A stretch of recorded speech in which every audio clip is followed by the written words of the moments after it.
Take two. Take two. All right. Bloopers! There we go. All right. Yes. Welcome. Happy Thursday. It is 7 p.m. ish, and we are back for another episode 6 of Curse of Strahd. We are down a player today, but that's all right. Hopefully they will make their way in at some point in the game, but if not, we'll manage. Last week, we introduced a few new characters into the game, as our old little halfling bard lay dead in front of Donovich's church back in Barovia, and Hemdriel lay unconscious on the floor there as well from an encounter with Strahd. A beaten, worn-looking Barovian man wandered up towards the church, looking like he had been in a scuffle of some sort, possibly with wolves, and he introduced himself as Veen, a Barovian native. After the party buried their dead friend in the graveyard in Barovia, they made their way back down towards the town to rest for the night before heading out on a trip to Vallaki to the west, where Ismark believes that his sister Irina will be much safer from the Devil Strahd. Making your way into the town square, you heard some exhausted-sounding musical entertainment going on from the Blood on the Vine Tavern, and investigating this sound, peeking in, you saw the three Vistani sisters manipulating a half-elven man into playing a flute and a horn for them, having some conversation with them. The three sisters began to insult Ismark and calling him a dog, and Nuru kind of quickly diffused the situation. Ismark and Irina went to sit at the back of the Blood on the Vine with Veen, who Ismark seemed to have known fairly well, and Hemdriel, and once Nuru convinced the Vistani to release their magical hold on the newcomer to Barovia, he went and joined all of them at a table in the corner of the bar as well. They kind of had a short conversation about who this new person was. He divulged that his name was Errol, and he was walking through the woods, minding his own business back in Faerun, and suddenly a strange mist engulfed him, and he found himself in the town square on the cobblestone streets of Barovia, where he wandered into the Blood on the Vine, the only thing casting any light all around, and you can imagine what happened from there. Nuru had a bit of a conversation with the three Vistani women who propositioned him.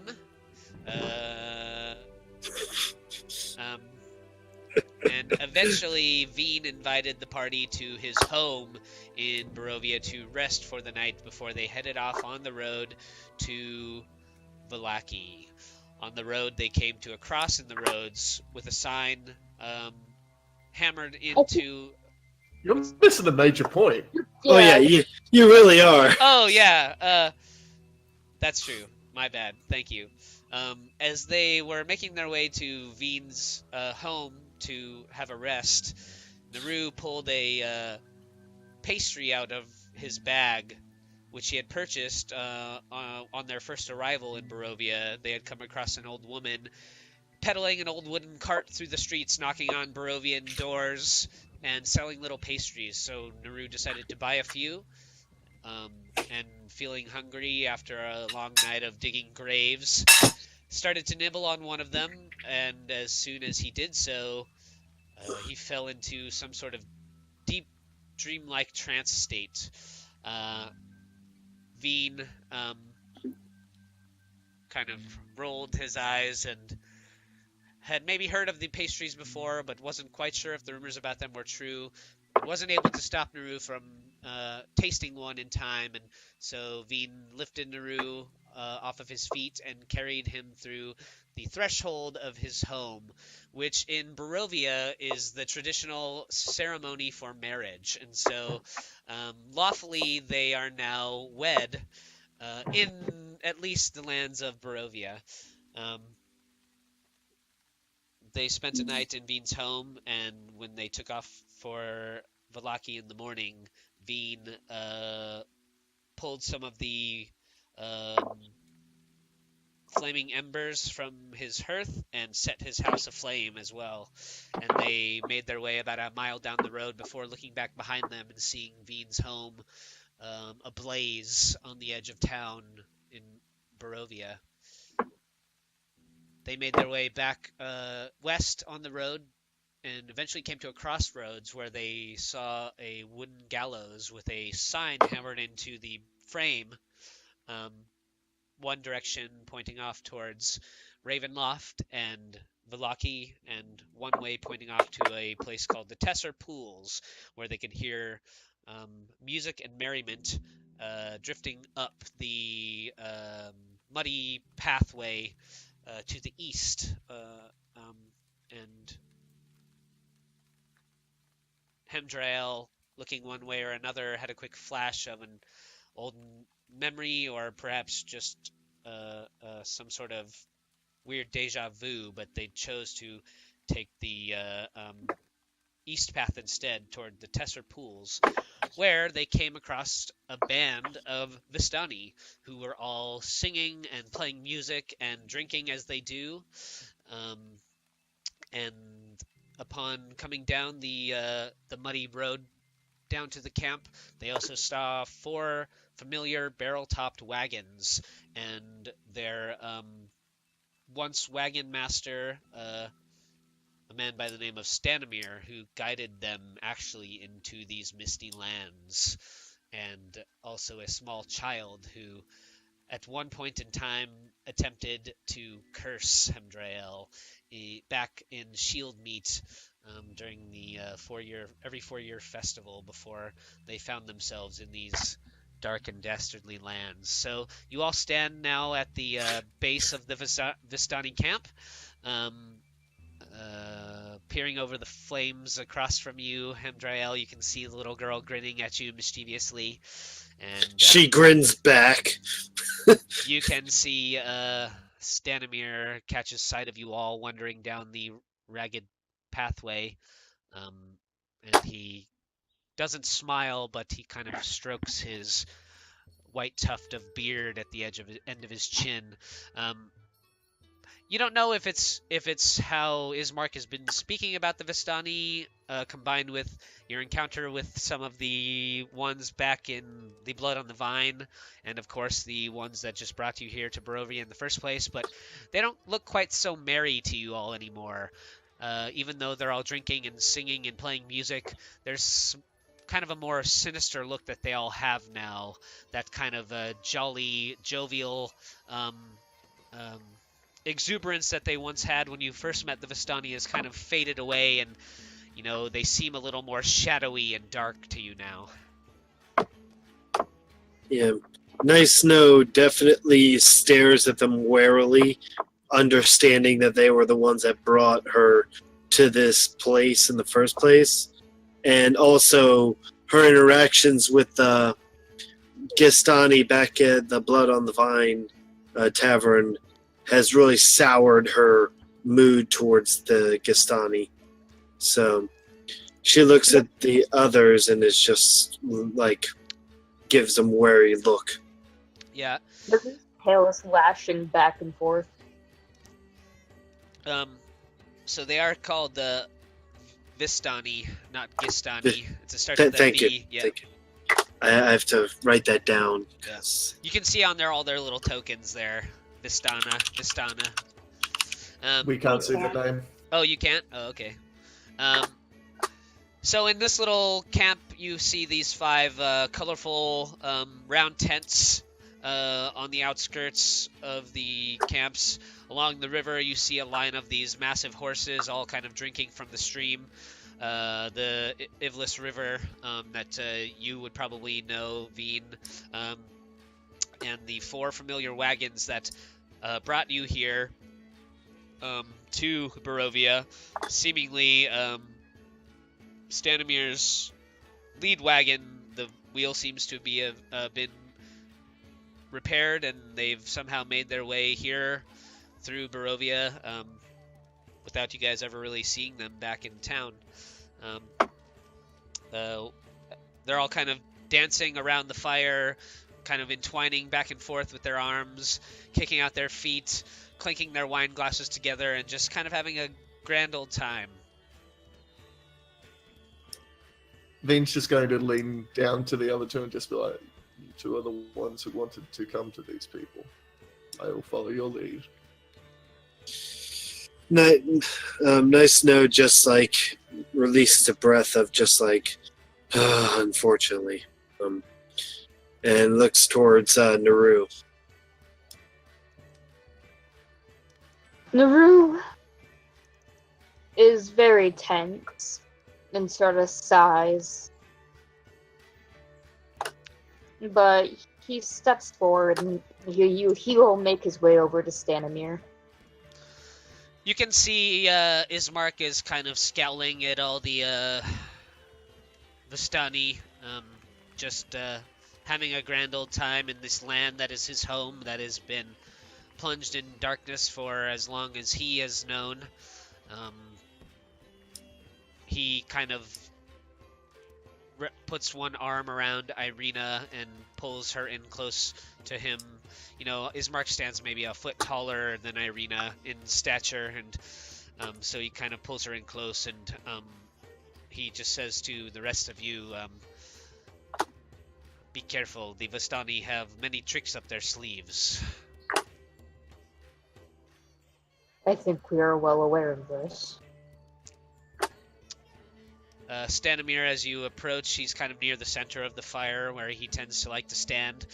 As you come through, as you kind of weave through the celebrating Vistani, suddenly you find the goblet of wine's been slapped into your hand as they spin and twirl around out of nowhere.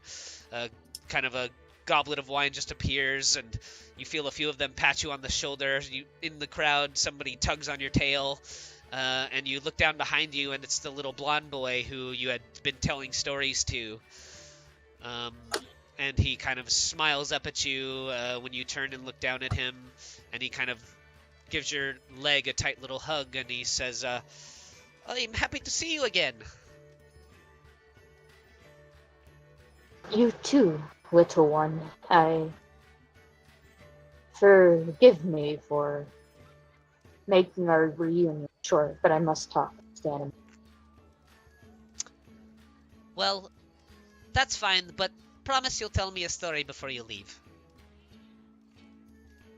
Yes, I will. And he kind of runs off. You see he kind of darts through all the people dancing and twirling, and he runs towards the little girl at the back edge of the camp and kind of wraps his arm in hers, and they run off towards the horses, where you can see a few other little Vistani children are kind of just playing in the green over there. Stanimir, as you approach him, just kind of gives you a nod. You can see the light of the fire kind of crackling in his emerald eyes, and he says, "Oh, I'm glad to see you made it to our camp. We were worried about you. It took us a little longer than I had anticipated to repair the wagon, but we could not find you in town, so we just made our way here." Ricky is dead. Stanimir says, he kind of frowns and he says, well, that is unfortunate news. He seemed like a sharp lad. Very interesting. You know, I think that you should speak to Madame Eva.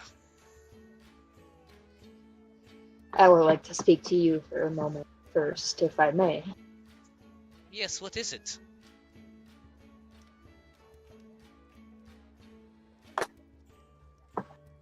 Why did you bring us here? It was like I said. We needed help curing our dread lord. I was not lying.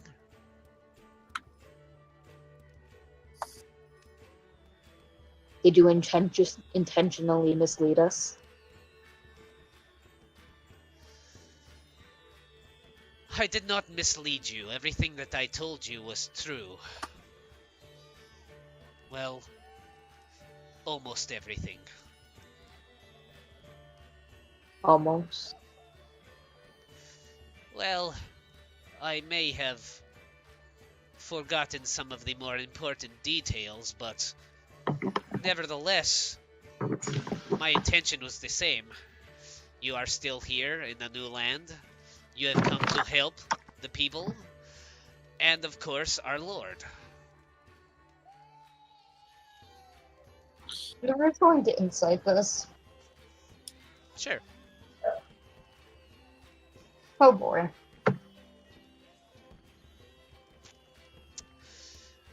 So, from what you've experienced so far, you definitely know that there is a terrible lord of these lands. The original tale that Stanimir had given you was that him and his people lived in a land that was begotten by ill fate from a once kind lord who has fallen into darkness. And they had wished to find some kind strangers who might be able to help the Vistani cure that lord of his sad heart. I have one more question for you, if I may. Of course. The Barovians, what do you think of them? Well, they are a bit dull, but I don't think much of them at all, I guess. They mind their own business. We mind ours. Thank you. Forgive me if I am a bit more hesitant than I was before. I think that there's someone in our camp that can give you more answers than I. And she's been expecting you. Surprising. And Nice Snow walks up to him and she goes, "How many among you are vampires?" Standimir looks a little surprised and he says, "Vampires?" And he shows you his teeth. And he says, "Why, none of us are vampires." And insight checking on that. Sure. You're kind of looking around at all the people who are twirling and dancing. They all have big grins. Most of them have bright, pearly white teeth. Maybe a few of them are a little wine-stained here and there, but you don't see any fangs anywhere. Are you human? Well, what else would I be? Fair enough. And she... Yeah, sorry, continue. Nuru was just going to ask where Eva was. He points to the biggest tent back in the biggest tent, where you can see some kind of light spilling out of it near the river and the horses. You can see, occasionally one of the kids that's playing back there will kind of creep up to the front of the tent and wrap his little fingers around the edge and peer inside, and then he'll his hands will fly up in the air and he'll look a little spooked and he'll run away. It's almost like they're daring each other to see how far they'll go into the tent. Nice Snow will ask him one final question. She'll go, "What are the 3 Vistani women at the Blood and Vine tap to you?" They are Vistani. They run the Blood on the Vine. The Vistani own that establishment, so they keep watch over it and make sure that the business is running smoothly.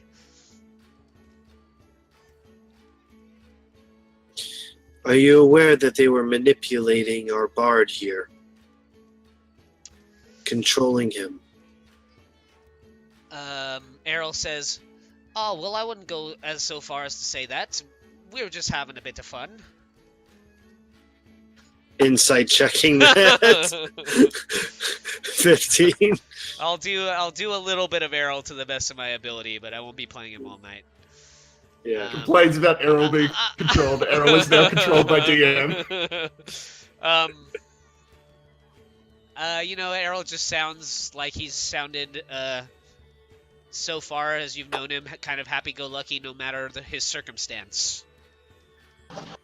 Nuru will give Nice No a sideways glance.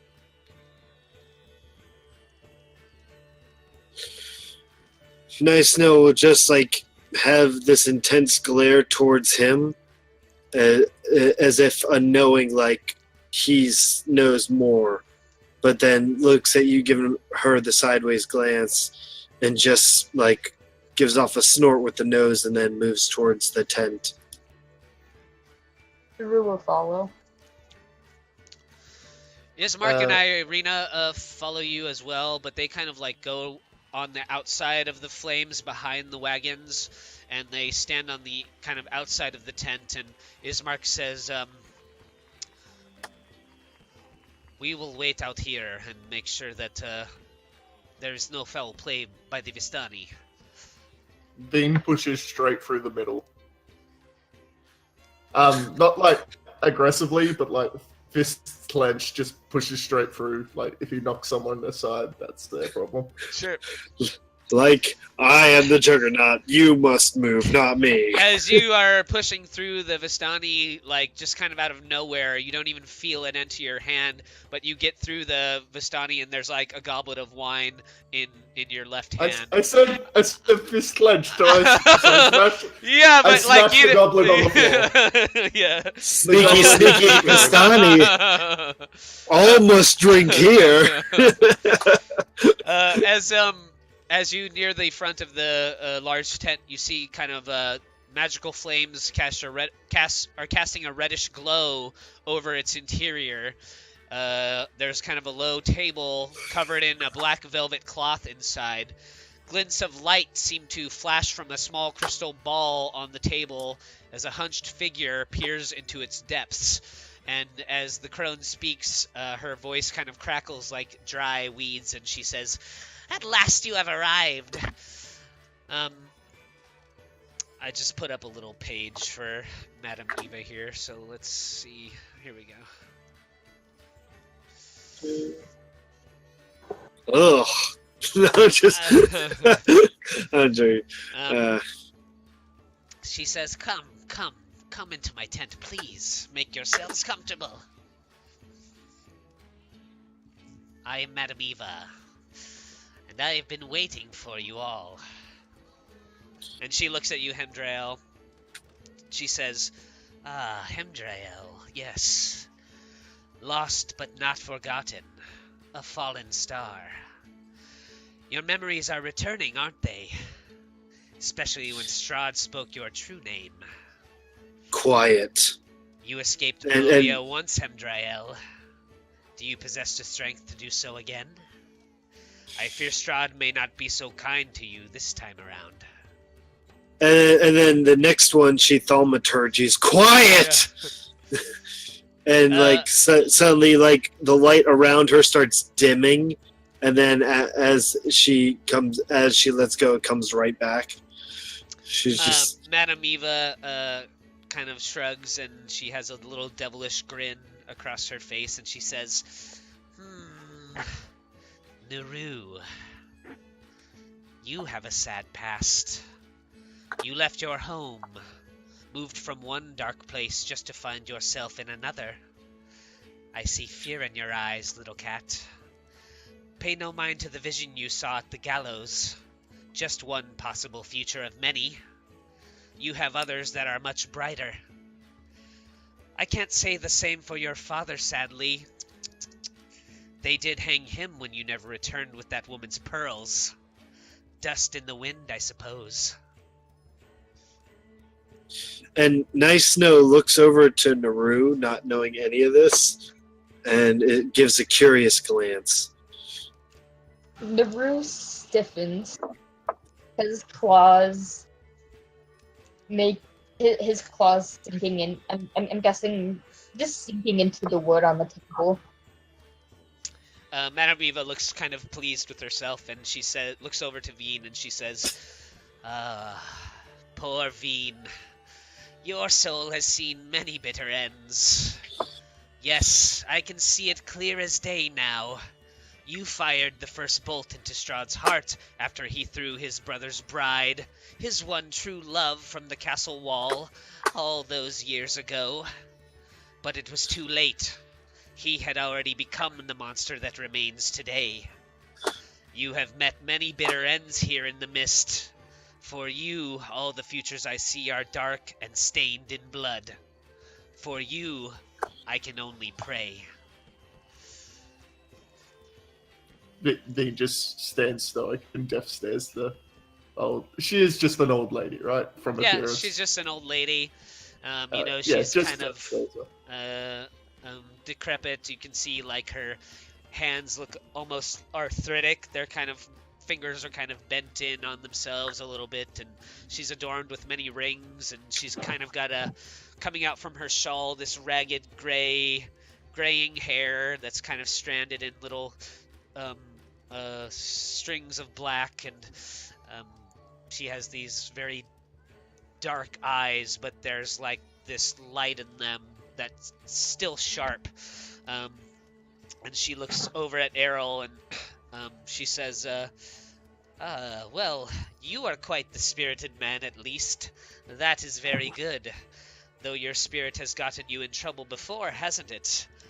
That noble you shamed is the laughingstock of Waterdeep now. His hatred for you burns like a flame, and the common folk sing your song while they drink, while they till the fields, while they drink the streams. Spirit is what you will need. Maybe it is you who will finally rouse the people of Barovia to stand up for themselves against the devil. Perhaps this time it might even work. And Nice Snow pipes up at her and goes, "Are you done being lawless? Are you so Stygian that you would go and torture us like this?" She kind of wheezes out a cackling chuckle. Well, indeed, I'm sorry. I just wanted you to understand my power. Now perhaps I can be a little more clear and plain.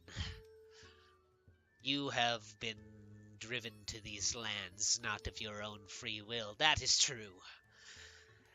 But perhaps there is a way for you to escape.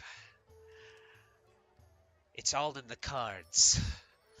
And she kind of fans out her hands in front of her, and there's like a flash of white light, and then kind of slowly turning before her is this deck of dark, worn-looking cards. And she raises one of her arthritic hands, and she kind of tingles a few of her fingers, and some of the cards begin to float out of the deck, and they gently land one after another in a small pile in front of her on the table. And she says, "This tale has been told many times, but there's always a different end. Though they are usually always much like Veen's. But perhaps your fortune will be different." And she looks at you, Nuru, and she says, "Would you like to know your fate, little cat?"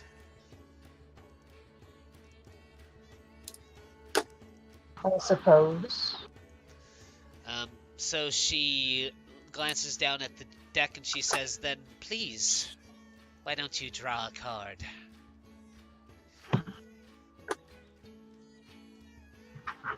Just one? Yeah, just one. Proceeds to draw all the cards. I have all the fates! shall steal the fate of others. Can you see what it is? The Paladin, number 2. Okay. I wish I could, Yeah. You can click the number above Frankie and then steal the card so you can see it yourself. Go- so the stranger go- can see it. Go for the gold. Roll a natural 20 on sleight of hand. Steal all the cards. Get all the fate. Well, it's supposed to just pop out on the table, like... Oh, and it's supposed to flip the other way. Well, obviously I didn't prepare for this part. Yeah. Cards. Cards. I think it's the Paladin. Yeah, no, I'll go through them one by one, but I wish I could... Maybe I can drag it off here. Oh, there we go. So I guess they'll just be drawn in order. We'll get rid of this one because I drew it. She says, it's the, I think that's the 2 of coins. As you draw it, she says, this card tells of history. Knowledge of the ancient will help you better understand your enemy.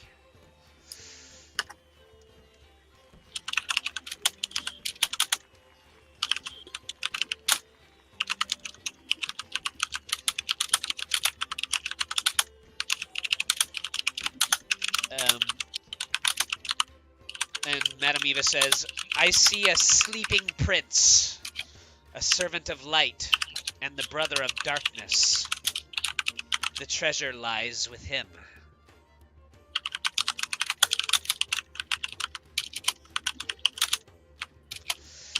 And then she looks over to you, Hemdriel, and she says, how are you feeling, Hemdriel? Are you ready to bend your own fate? I am free to choose what I will.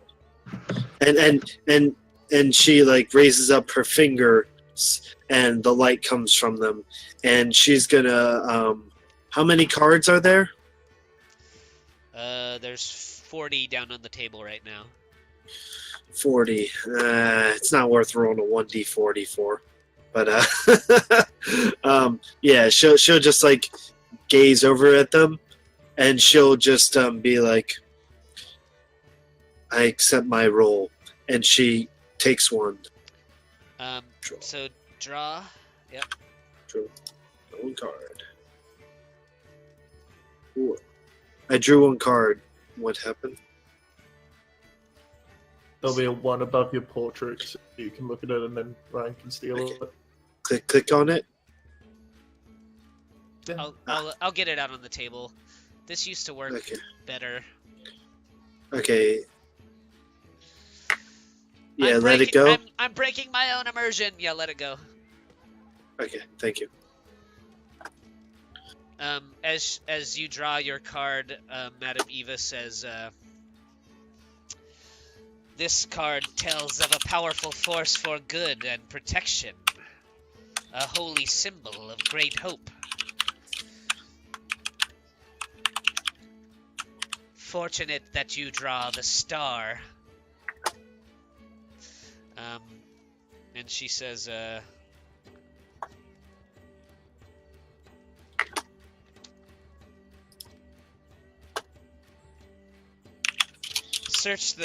search for the crypt of a wizard ordinaire. His staff is the key. Ordinaire? Yeah, Ordinaire. Ordin. Aire. Yeah. Okay, I think I got it. Yep. Or at least I got enough that I'll be able to. Okay. And then Madame Eva looks over at you, Veen, and she says, how about you? I don't know how many more souls you have left, but perhaps with this life, you will make better choices. Are you ready to tempt your fate, Veen? I will take the bottom card. And if you choose as the NPC, you can roll sleight of hand and try and fuck with me. I don't care. But I demand the bottom card, and I'll let you draw it because, yeah. Okay, let me see.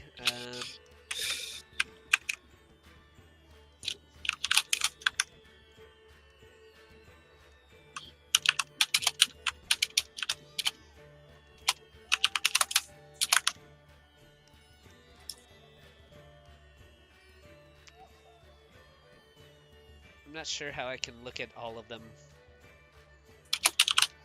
You can just draw the top card. I'm just saying, I want the bottom card. Gotcha. So that if there was one that you in particular wanted to give us, you could fuck with Oh, us. I gotcha.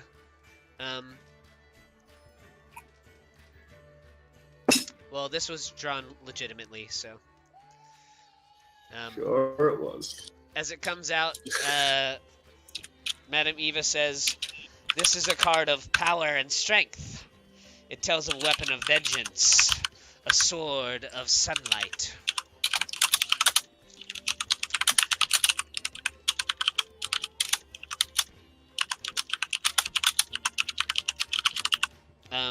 And Madame Eva says, "I see a lonely mill on a precipice.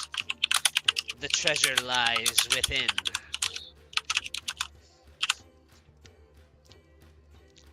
And then she kind of waves her little broken hands, and the 40 cards float up into the air, and they all kind of sift back into the old worn-looking box that they came out of.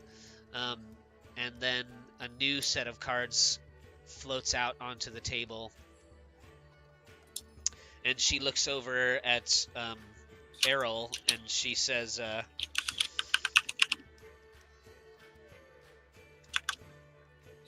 You drawing a card for Errol? yeah, I'll draw one for Errol. Woo!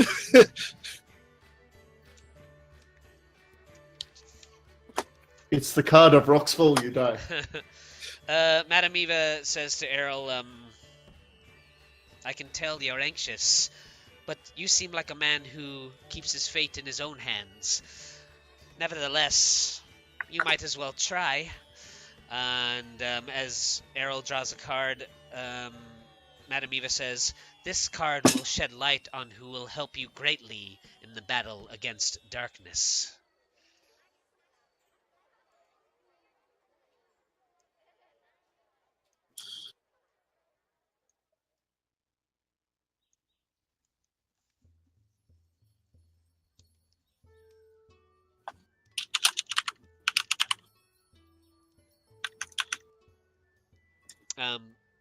And Madame Eva, as the card comes out, says,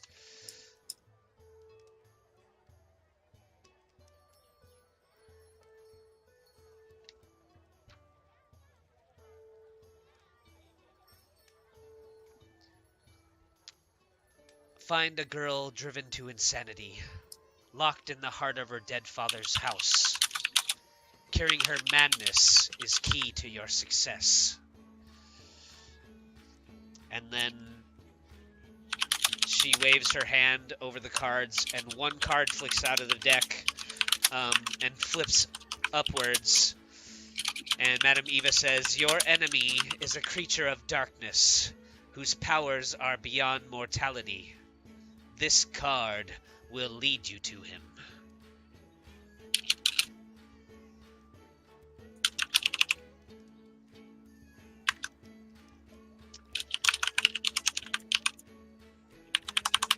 And she says, "He lurks in the depths of darkness, in the one place to which he must return."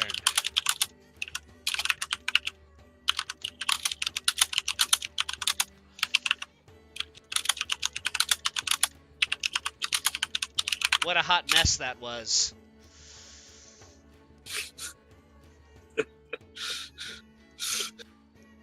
Goddamn cards. I Yugi. had practiced that like 5 weeks ago, and like the cards would just draw onto the table, and like everything was cool, or so I say. Yeah, the second you add a player into it, things just go to shit. Nuru is definitely looking at Veen. specifically. I'll just leave those cards up there in case we need to remind ourselves later of anything. And then Madame Eva says, I wrote my name. But yeah, that makes sense because this page can just stay, can't it? You see, this is why you don't marry people when you don't know them. Just, Madame says, your futures have been told, and I have seen them, but they are just one of many. What you decide to do next can alter your fates, or lead you into darkness like so many more before you. And what would you prefer to see?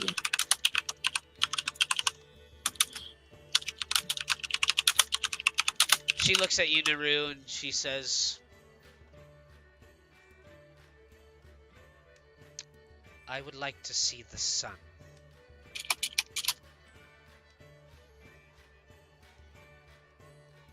Pulls out a pen, draws a smiley face sun on the hand.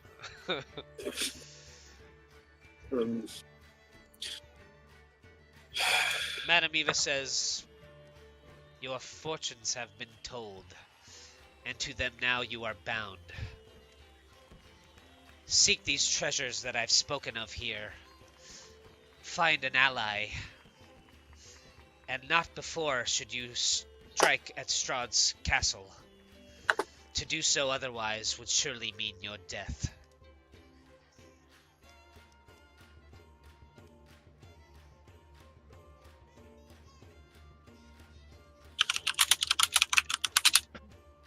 Can we find rest with you and your pupil tonight? You are quite welcome to stay in the camp if you wish.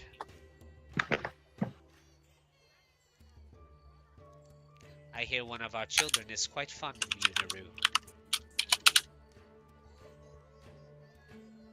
He is. Remember, Is you promised to tell him a story before you leave. I think I just found a good one.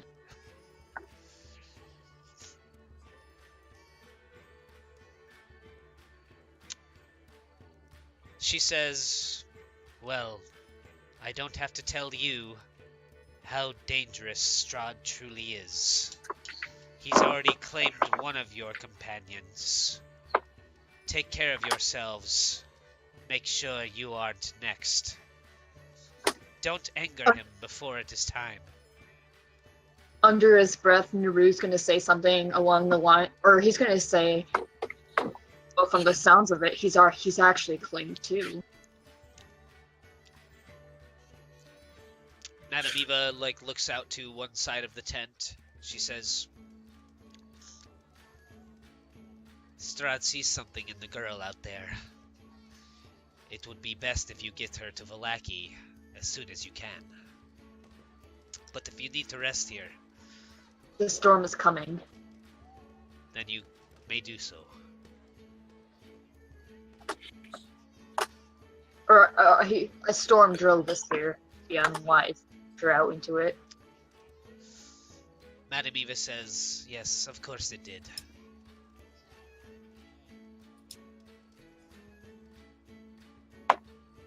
and Nice Snow looks at her, and she goes, "What do you mean by 'of course it did'?" Naru just sort of gives Nice Snow a deadpan look. I meant nothing by it.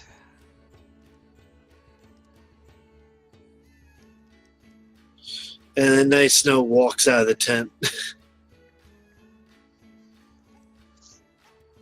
Our Barovian companions, will they be welcome as well?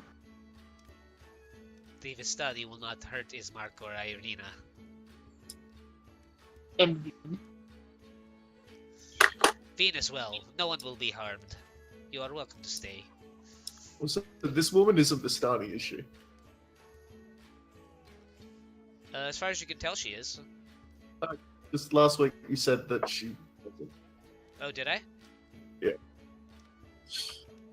I think he said something along the lines of she's more than a Just goes where Vistani. she wants. Or something Yeah. like that. Oh. Yeah. I do not recall. Anyway, it's irrelevant. Continuing on. Veen just taps Nuru on the shoulder and then walks out. Nuru will follow. He's You're all- not going to bother to say goodbye. Sure.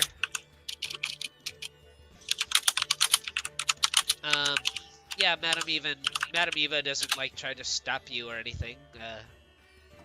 She knew we were gonna leave. It's fine. Yeah. Ismark, as you guys come out, said, you know, I had heard legends of Madam Eva and her knowledge of people before, but I never believed it to be true. Were all those things that she said about you true?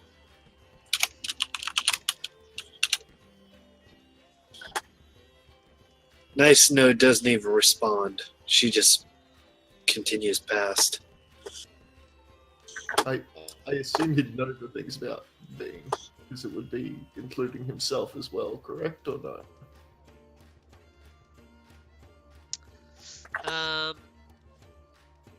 You know, I mean, I think he would be really confused about what Madame Eva said to you. Okay. Maybe somewhere deep down he might know, you know. In that case, I just reply, "It is the curse of this land," and then I just continue walking. I'm gonna follow Nice No.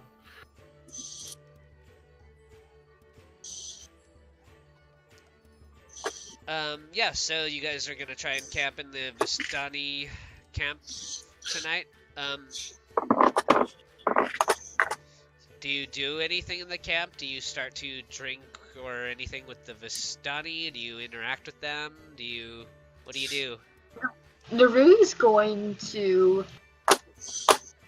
attempt to bring Veen along as he goes to find the child. Yeah. Roll persuasion because Veen has plans. While they're rolling, Hemdriel is gonna be like the one sitting at the outside of the party watching everything, and is He'll do gonna whatever you ask. and basically and is basically going to like look at that one girl and just keep an eye on her, just that girl. What did yeah, you say? all the little kids as you come out of the tent are kind of emulating the adults. They're all now kind of going in and out of each other's arms in kind of a circle, dancing. As you come out of the tent, you can see the little girls kind of twirling, coming towards you, and as you are walking past the children, she looks up at you and she waves.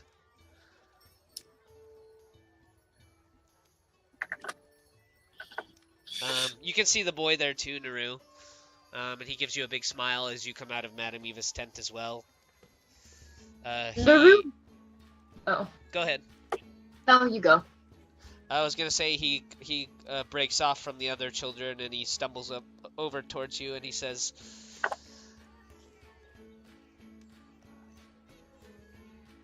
"Madame Eva is kind of scary, isn't she?" Yes. She quite is. He'll reach down and like pick the boy up and like toss him into the air a little bit. He kind of Are you laughs. strong enough? I mean, the kid's probably like 5. Okay. Yeah.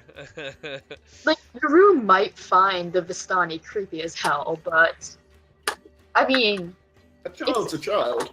Yeah, the kids don't seem nearly as sinister as the adults do, you know, they seem more like children, except for that one. no. Nuru's going to point at Veen and say, "Do you see that man over there?"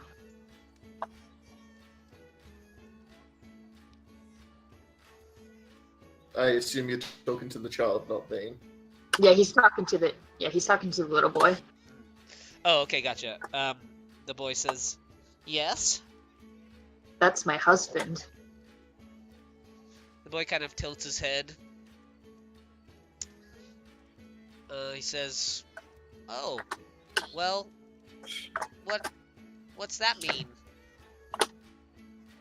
Well, you know how you kind of have a mom and a dad? Yeah. Well, it would be like having two dads. Well, I like my dad, so I guess having two dads wouldn't be that bad. Are you guys gonna have a kid? Maybe we The can, room pauses. maybe we can be friends. Nice Nose watching this, just smirking. FYI, Sure. FYI, out of game sense, we talked about potentially adopting a random child. So I am very worried right now. The sweat intensifies on Veen's forehead. Well, Nuru says, maybe one day, but for now, I'm kind of tempted to scoop you up and take you with me. Well, I don't know if my parents would like that very much, but I like going on adventures. I don't think your parents would like that very much either. So I guess we'll keep you with them. Okay. But you could come visit us sometimes. Definitely. Did you think of a story yet? Well, I have two options. I could either tell you how I got married, or I could tell you what Madame Eva told us. Ooh. Well, I saw my parents get married, so maybe tell me about what Madame Eva told you. She tells good stories too. She knows all the stories. My father says that Madame Eva knows everything.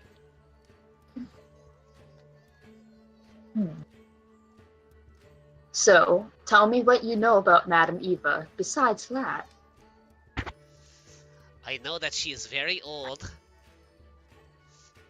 I know that she knows a lot of things.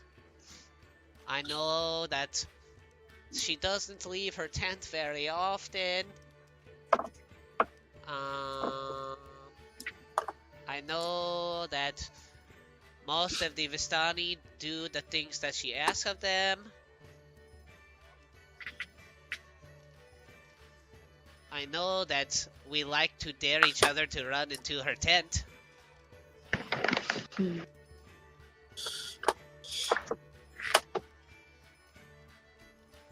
She told me about my future. Your future? Mm-hmm.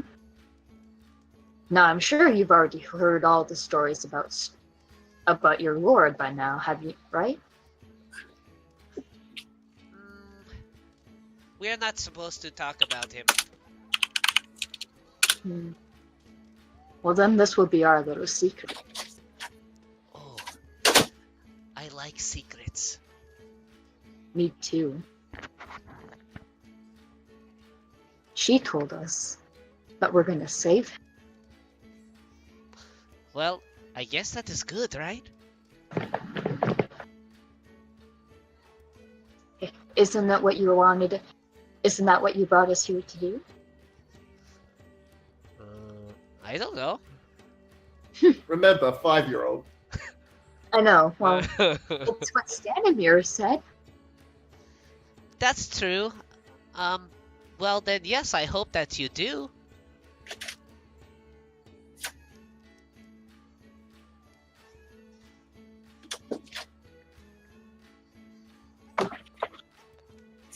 She also said that I just might be able to bring a present home back for you. She did? She did. What kind of present? Well, she said it would be a surprise for both of us. But I thought we were telling secrets. Well, I can't tell you all of my secrets. Okay. But that means that you'll still come back and see me again, so that's fine. Mm-hmm. Did she tell you anything else?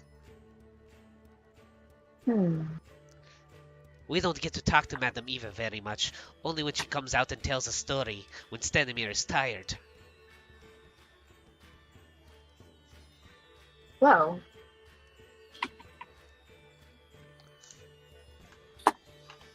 she didn't tell us much, but she did tell me a bit more about you.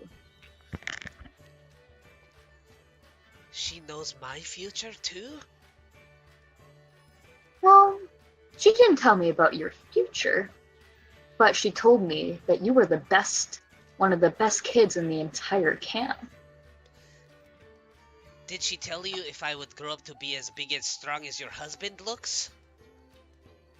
Bigger. Wow. That'll be good.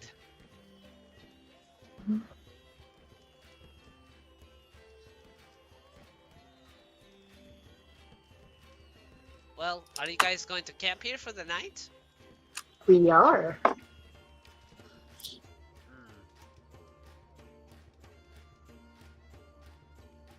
Well,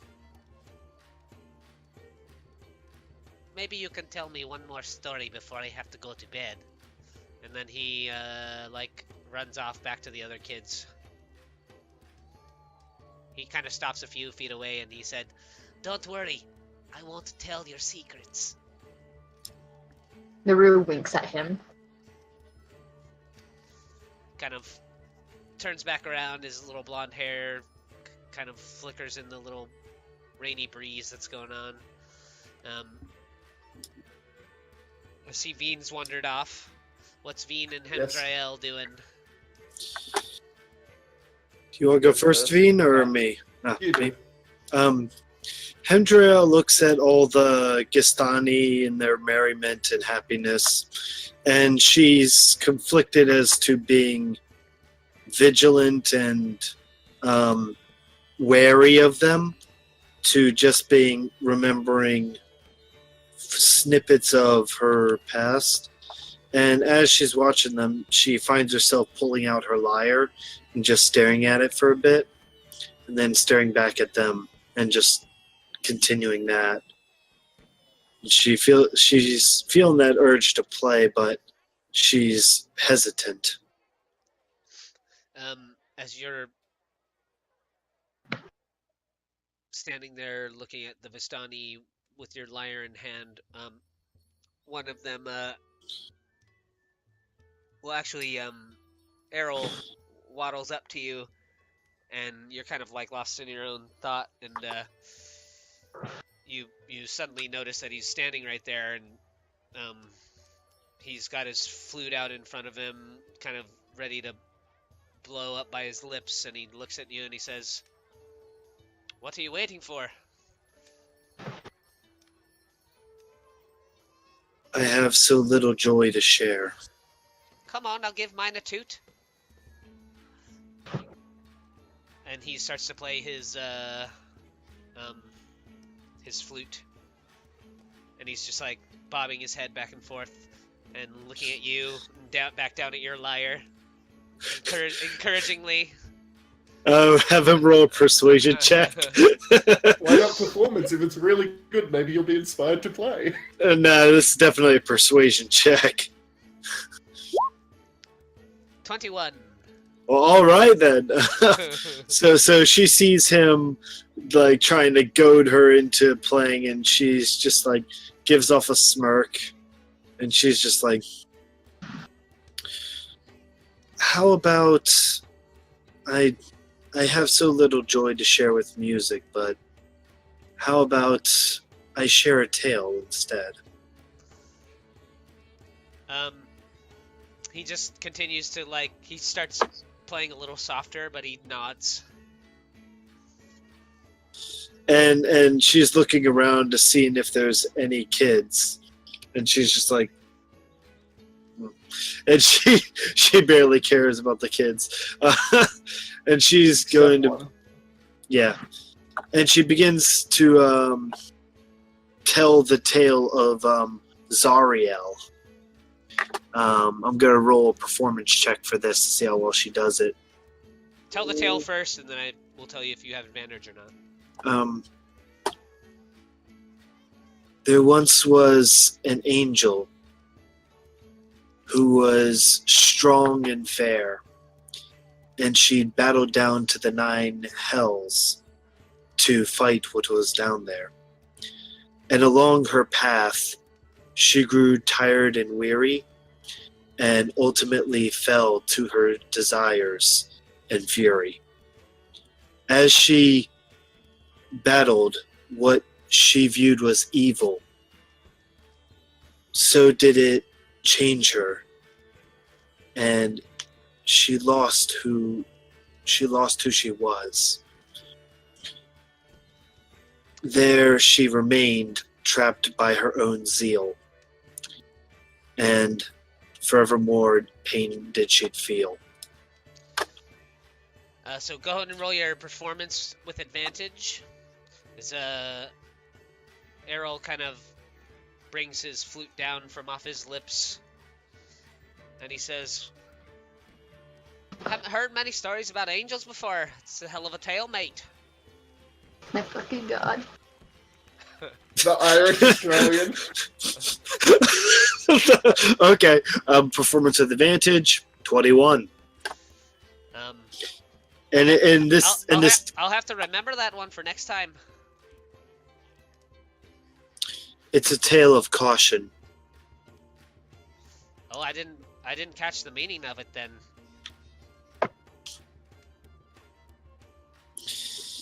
Oh, even if you did catch the meaning, few heed it.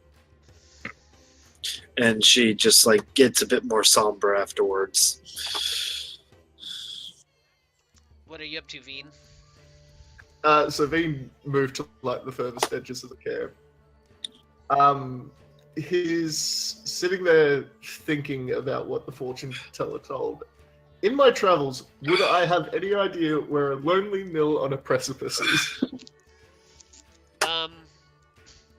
Yeah, you had actually passed by this mill a few times. The only thing you can really think of is there used to be an old mill that the people of the Laki used to grind grain and barley, but it's been in disrepair for quite some time. It lies kind of on a precipice overlooking the Laki itself. People in Barovia call it Old Bone Grinder. Okay. And from a distance, does Nasno have dark vision as well? I believe so. Let me double check that. Yeah, she does. Yeah. As you look at her, you see her looking at you, and it looks like her eyes are just bright white with the reflection of the fire. Sure. In that case, if you looked over, you would notice that Veen is appearing to be talking to himself. And I'll leave it at that. Would Nuru have noticed Veen is, quote-unquote, missing? Make a perception check. He's not missing. He can see you. But you can't see him. I was very careful to put him in a place where he can still see you.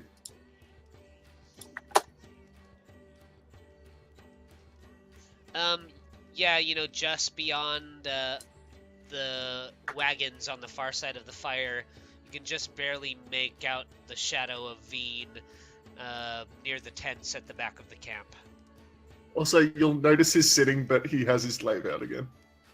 I'm going to keep that being a thing, because it's impossible to sit with a pole arm on your fucking back. Yep. I can attest to this. It goes either completely horizontal or just has an awkward diagonal. Yeah, it's just miserable. Feeling the responsibility of matrimony, Naru's going to make his way over. Did you almost say holy matrimony and then no? Yeah, Nice Snow gives Nuru a curious glance as she's walking towards where Veen is. And she just shakes her head and disregards it. And she's good. Yep, sorry. Nuru makes a very lewd gesture. And Nice Snow is off put by this, and then probably walks off. She's going to go talk to the original Burgomaster. I forget his name right now. Ismark? Ismark. There you go. Yeah, she's going to talk to Ismark. But Nuru's seen first. Yeah, go ahead, Nuru and Veen. Nuru just walks up to him. As you're walking up, you notice his muttering and then stops as you approach.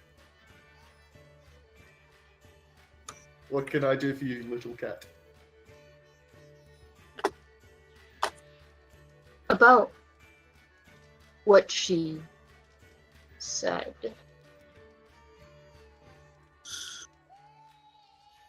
This is a cursed land.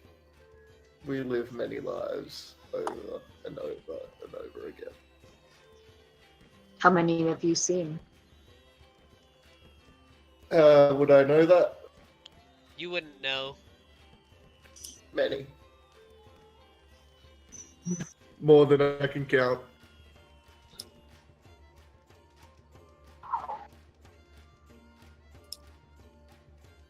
People tend not to have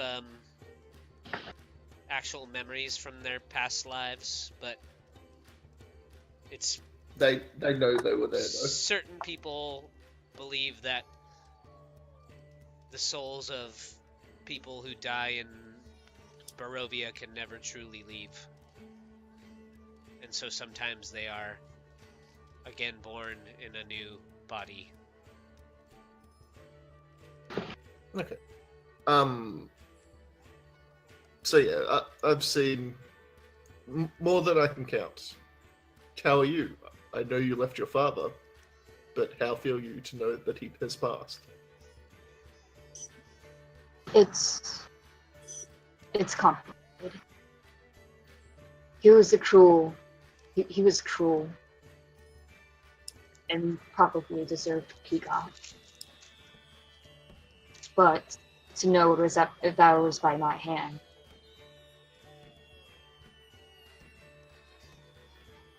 Perhaps when we leave this place, we can visit his grave. That would be nice. As you approach Ismark and Irina Hemdriel, his brow kind of furrows in frustration a little bit, and he says, I heard Madame Eva say that you escaped Barovia once, and Strahd called you by name. And he draws a deep breath and he says, I want to trust you, but these things make it difficult to do so.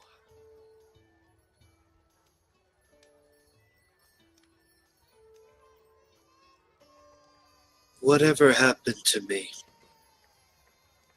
is still not clear to me.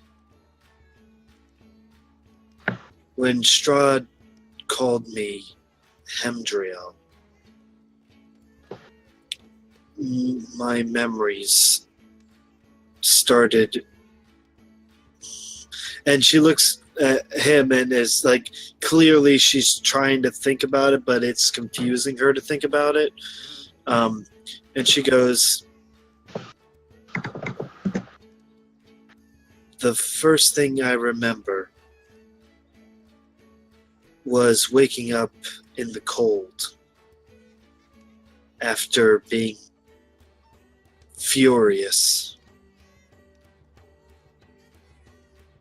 That is the beginning of my memory 3 years ago. But obviously,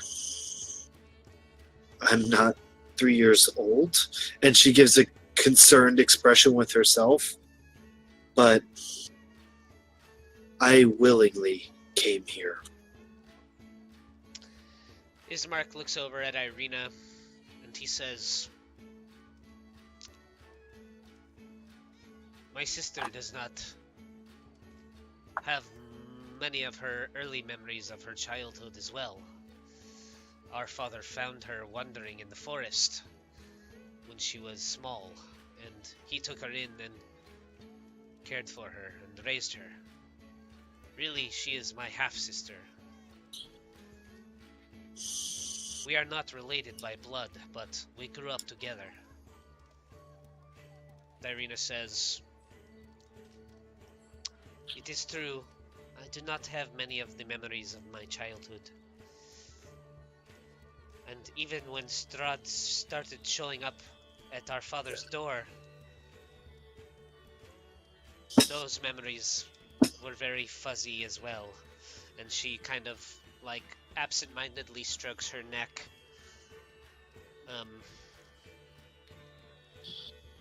And Hemdriel actually gets a bit, like, in a quirky mood, and she's like, "I too know the ties of family. My brother Bellaril is quite fuzzy himself." And she, like, gives, like, a crooked smile, and it's, like, a bit off-putting. And then she goes back to being dour again. But she goes, "I do not know that I escaped from here before. But if I did, it would hopefully help you to get her to safety or yourself. And that would make me happy." Ismark says, "Well, I also heard her say that this time Strahd may not be so kind to you. So perhaps that means that you are his enemy after all. And if you are Strahd's enemy, then you are my friend." And he, like, extends his hand out to you. And she looks down at the hand, and it takes her a second to realize that what he's doing.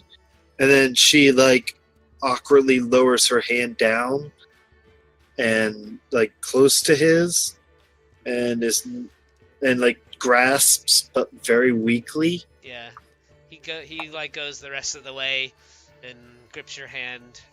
You can feel his palms feel kind of, like, clammy, and he just kind of gives it a firm squeeze. And as he lets it go, he says, "Well, whatever happens, I think that I see now that hopefully we are in this together." And Nice Snow goes, "We all live, thus we are together."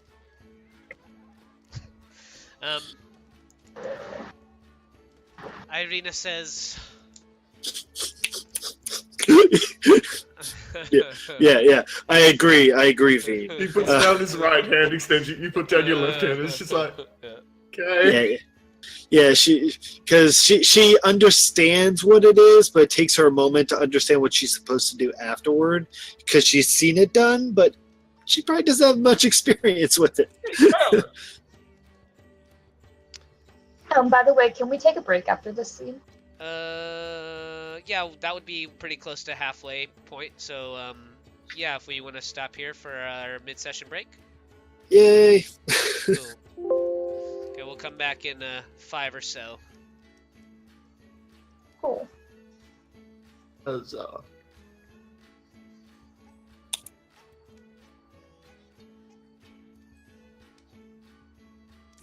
Intermission dance.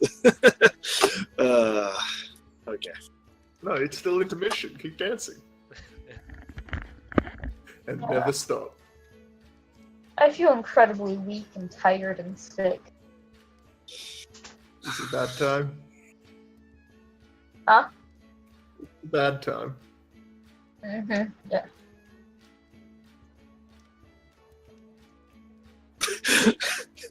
No, it's still intermission. Nice Snow only has a strength of 8. It's not she can't keep it up for too long.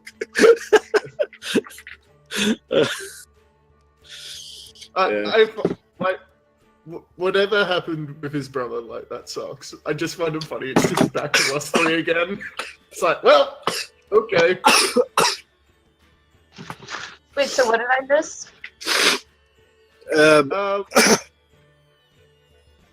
So Rivix was just talking about our missing fourth and his family problem. Hopefully, everything goes well with him. That's yet again back to us 3. Hey, 3 is the magical number there.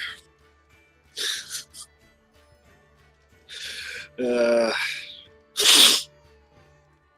real question is, which one of us is the third wheel?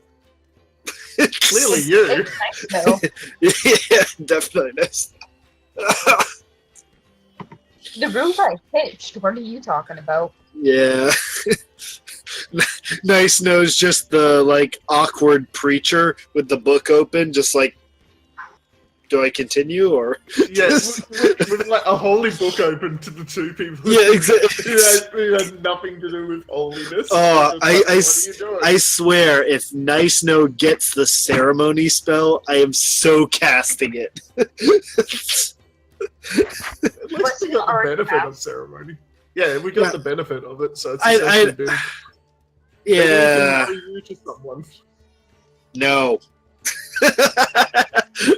No, that's already that's future stuff.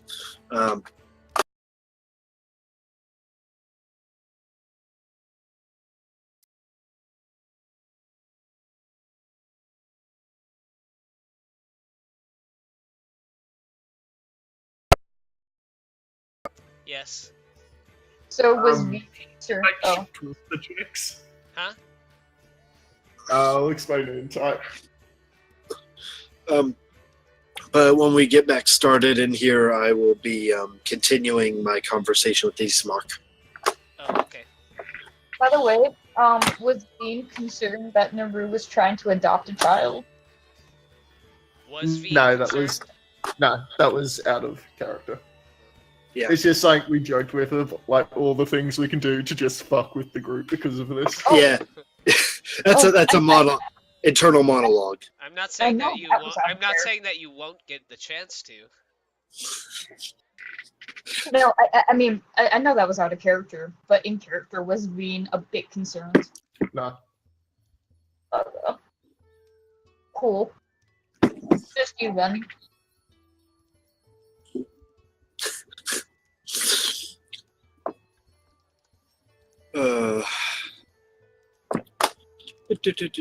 Just let me know when we start. Was that enough of a break, Frankie? Mm-hmm. You're good to go. Ryan, I sent you the thing I was halfway talking about.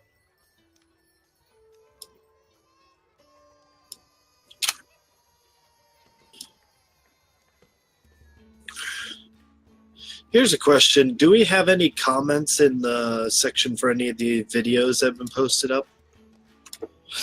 Not that I know of. I can Okay. go make some if you really want. No.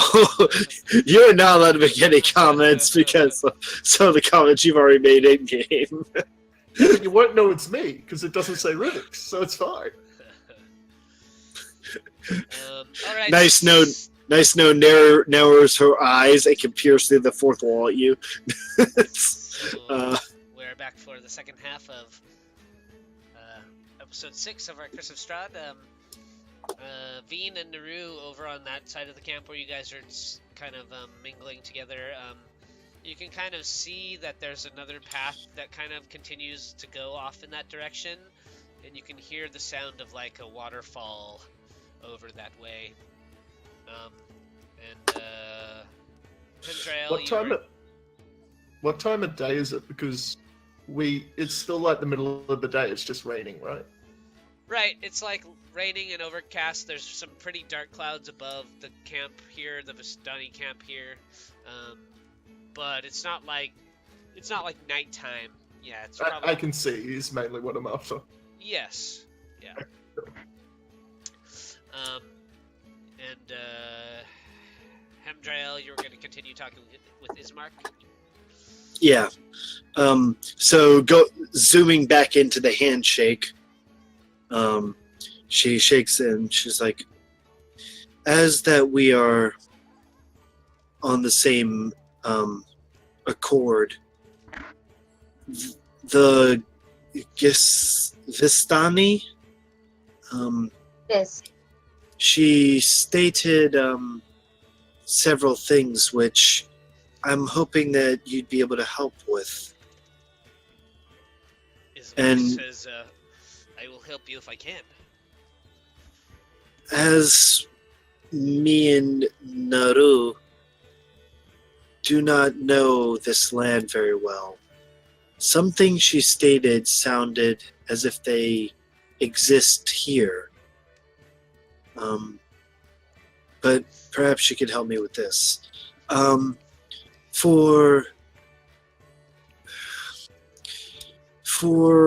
She mentioned a prince brother. What princes live or exist here?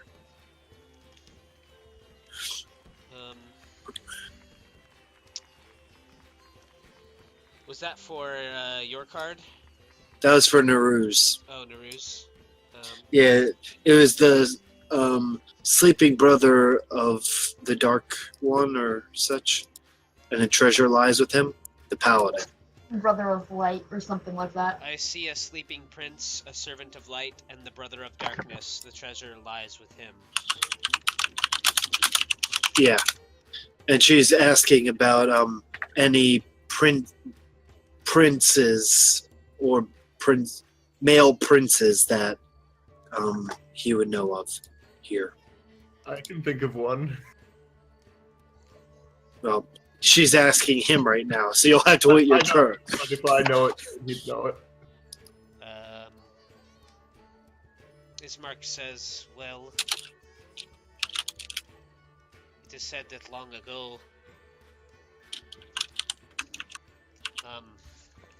a man came here to Barovia before it became this land of darkness.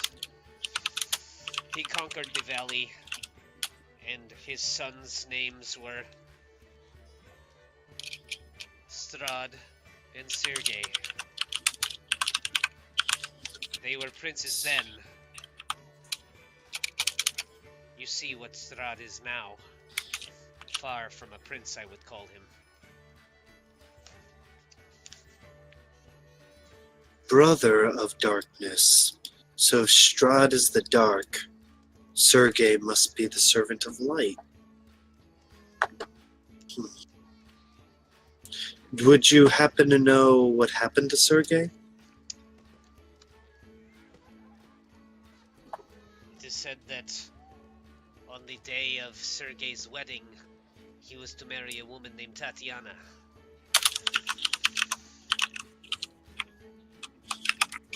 Strahd was in love with this woman.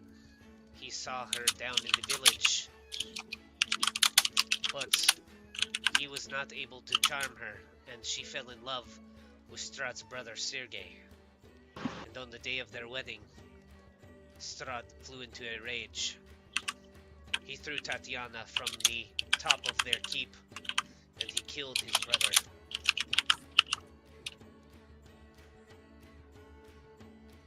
Many think that that is what plunged the valley into darkness. Such an act would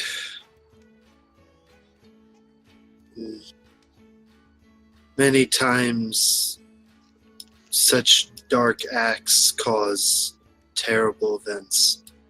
Not that it in and of itself isn't a terrible event, but would you know what happened to Sergei's body? Everything else beyond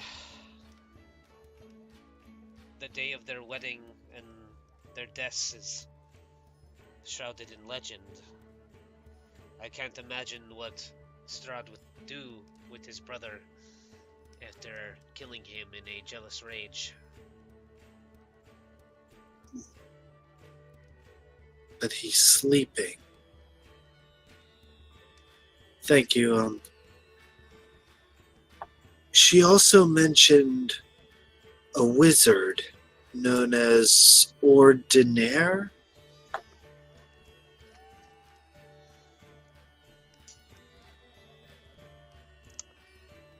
Search for the crypt of a wizard Ordinaire.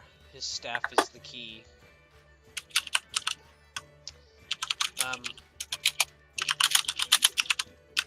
Ismark says, the only people that I know that can do magic are the adventurers that find themselves stuck in Strahd's realm. Or Strahd himself.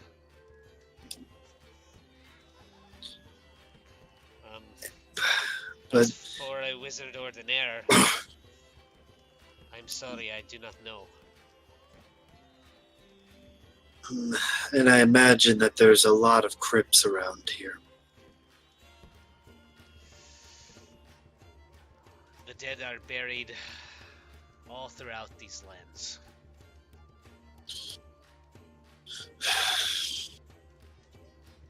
And the other one is a lonely mill that's on a precipice, like a cliff. Do you know of any mills that are in the area? He says, my father has talked of an old mill that used to be used by the Valakis when the lands were more fertile, but it has been in disrepair for some time. Where would you say this mill is? We should certainly come across it on our way to Valaki.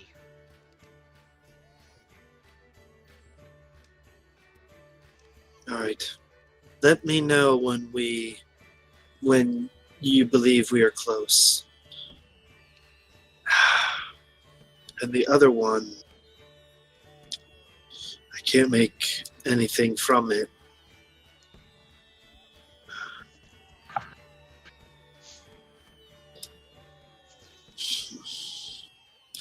Thank you, Ismark.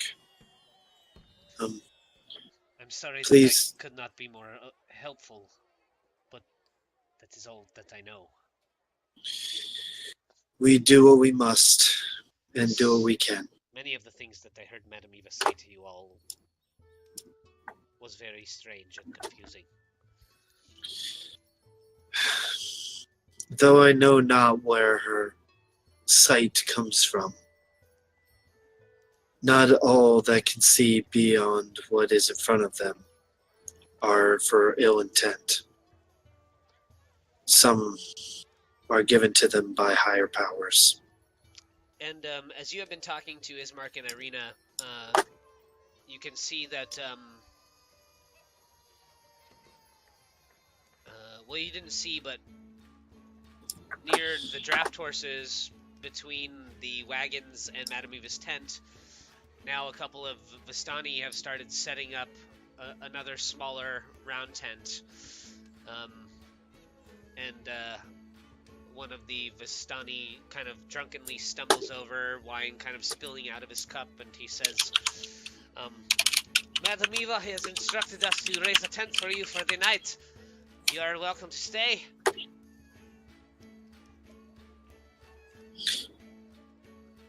Gentle head nod. Now, you should join us by the fire, dance and drink.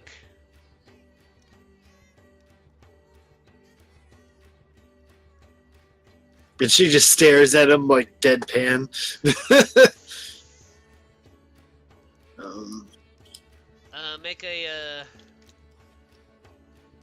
Make a perception check.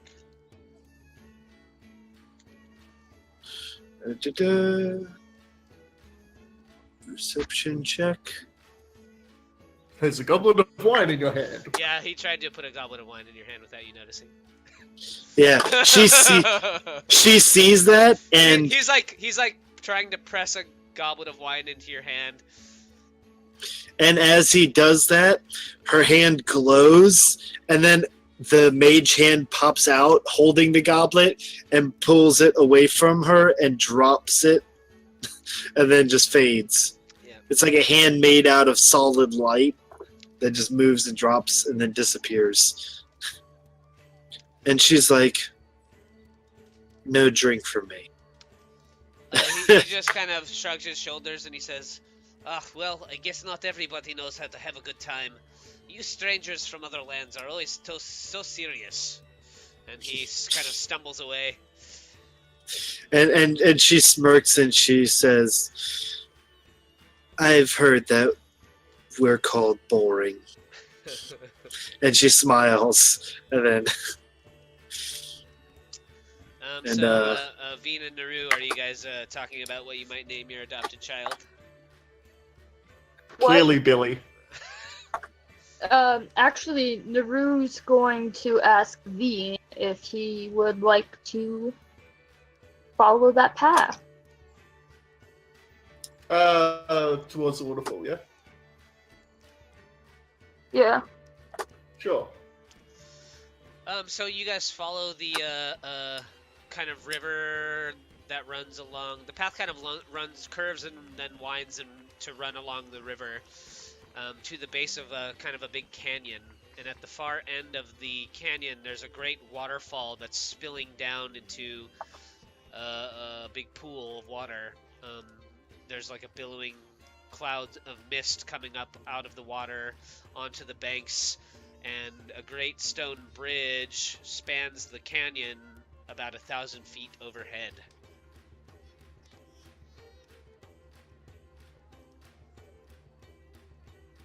Just a big waterfall. Okay. Would I be able to examine the waterfall to see if there's a cave behind it? Because reasons. Movies have taught me to do this.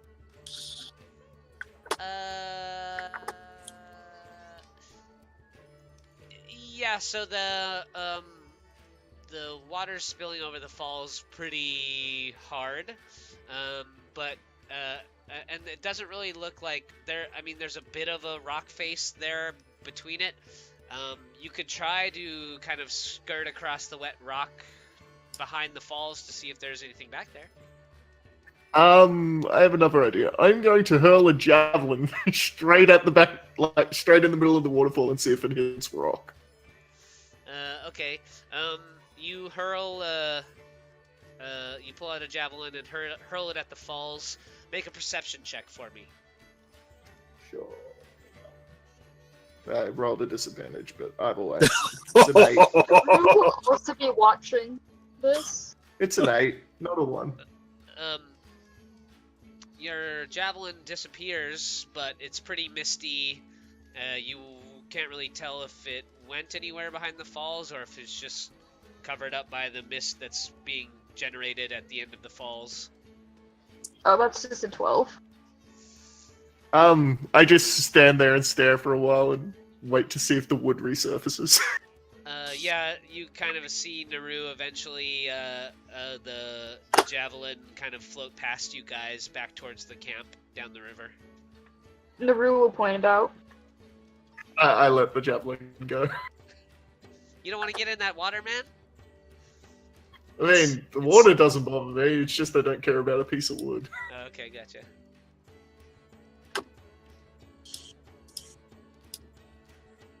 So, looks like a normal waterfall. Yeah. How deep's the water? And is it clear, dark? It's made of mud? yeah, it's kind of an icy blue color. It's fairly clear. And it seems like the depth varies in places, but it's about 50 feet across. It's about 50 feet across, so you would think that it would get fairly deep in places, probably. If I were to dive in, how much shrinkage would I incur? A fairly decent amount. Yeah, I will avoid the water. Okay.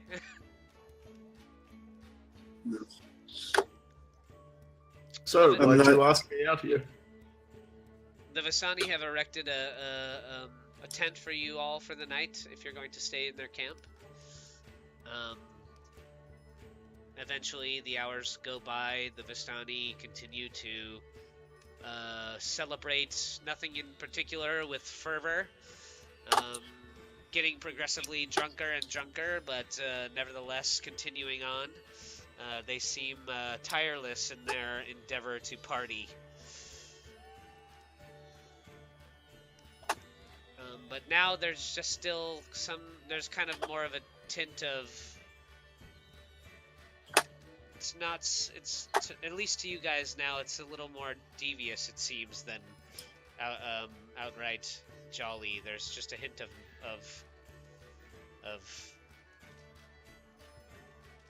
almost disdain for the rest of you now that it seems like the Vistani have. They're not so engaging anymore, and the shadows of their faces seem kind of dark and unwelcoming as the night wears on.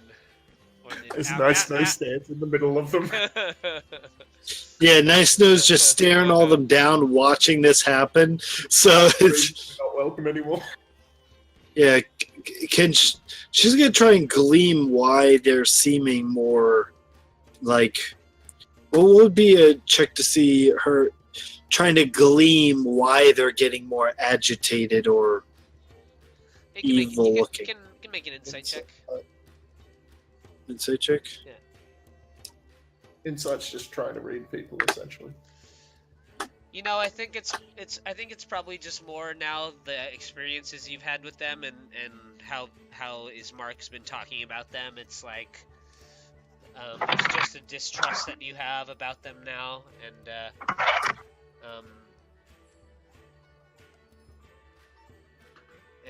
it's just more that they just seem. Whereas before, when you first met them back in Neverwinter, they seemed kind of more just strange and from a different time, and now it's kind of more like,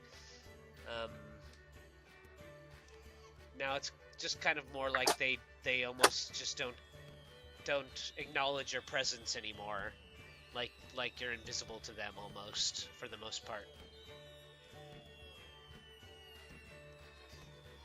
Like your purpose for them has been served.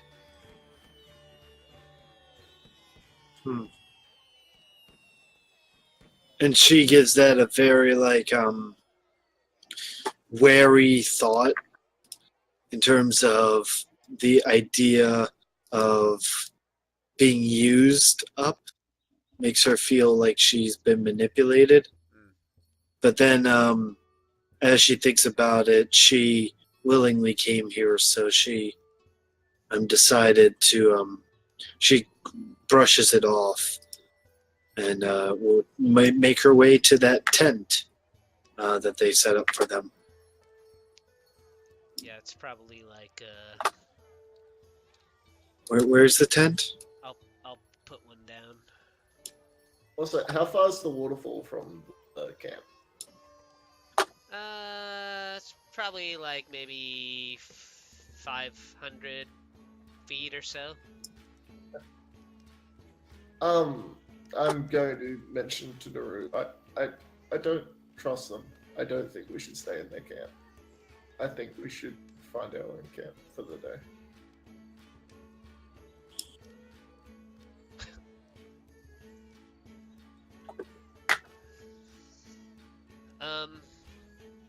Nuru will mention that I don't trust them either, but it will be warmer and safer with our companions. So you two head back to the pool Veen encampment. Veen is undecided. While it may be safer from the wild folk, if they turn on us, we're not safe from them. No. While wild folk could attack their camp just as easily as it could attack us here. But with the six of us now, I feel it would be safer away from them. Is this truly why you want to stay away, or is there another reason? That's truthful. Like, you can roll insight. That's the reason he wants to stay away. He doesn't trust them. I promised the child another story. You are too soft. For the little ones. They Very don't know. well. Very well. We may return. So if you head back, I'll follow. Otherwise, I'm staying here. Huh? If you head back to the camp, I'll follow. Otherwise, I'm just going to stay here. So you head back to the camp, Nuru? Yeah. So you head back and you notice that you don't spot Ismark, or you don't spot Hemdriel or Irina, but Ismark is standing out in front of a new tent that's been erected kind of near the riverbank by the horses. And you can hear a light dancing of a light flute coming from inside as well.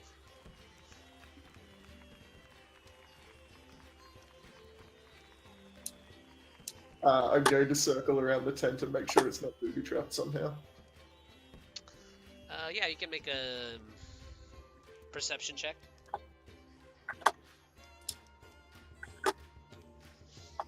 You don't... Doesn't seem like the tent's booby trapped. Seems like a tent. Seems like a tent. I just say it appears safe. As you see that, Hemdriel pokes her head out of the tent and sees you standing there, just like, well. And then just walks out of the tent, walks off to the side.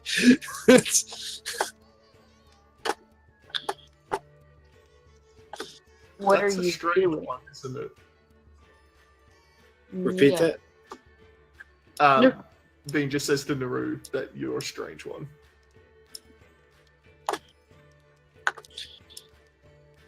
Nuru shrugs. You sort of get used to it.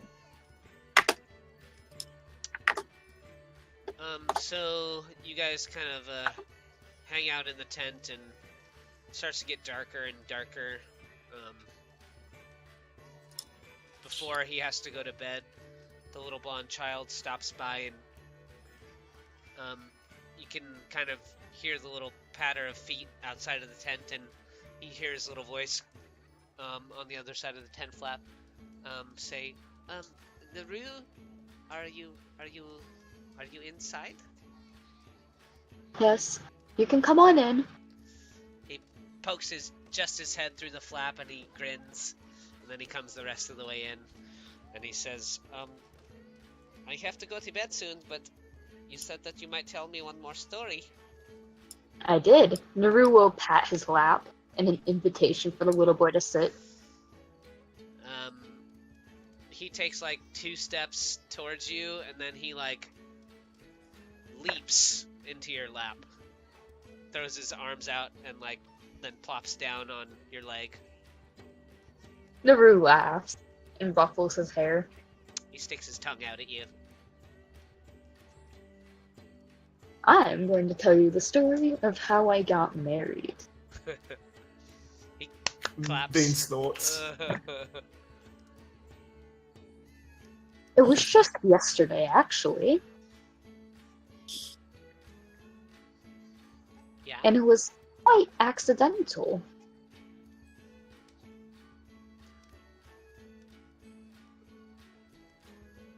I didn't know that you could get married on accident. Neither did I. My mother always says that my father asked her in a very romantic way. I suppose you could say it was romantic.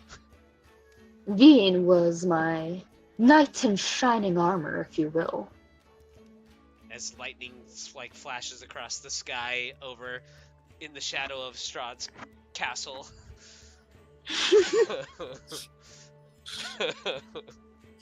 It all started with an old woman. She was selling pastries, and I have to say they looked very delicious. So well, I imagine you're fond of sweet. I like pastries. Well, so do I, so I bought 3 of them. Well, but we weren't sure if we could trust this woman, well, because we were in a new place. We didn't know if these pastries would have any special potions to them.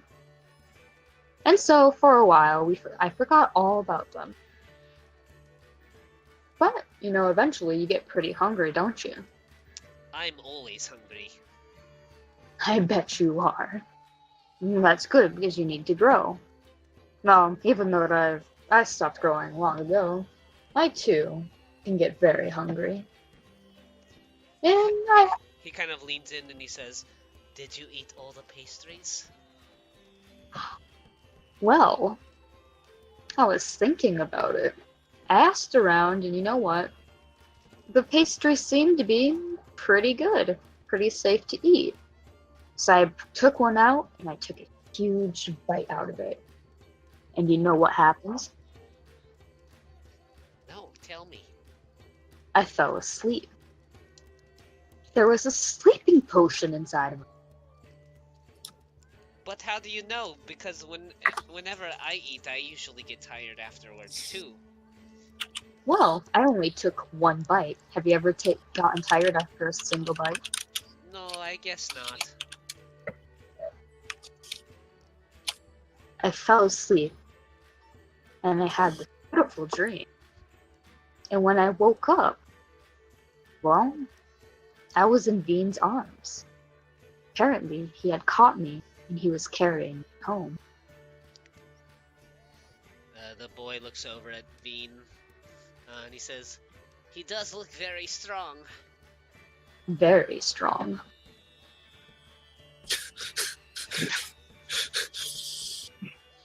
What's Veen's reaction to that comment?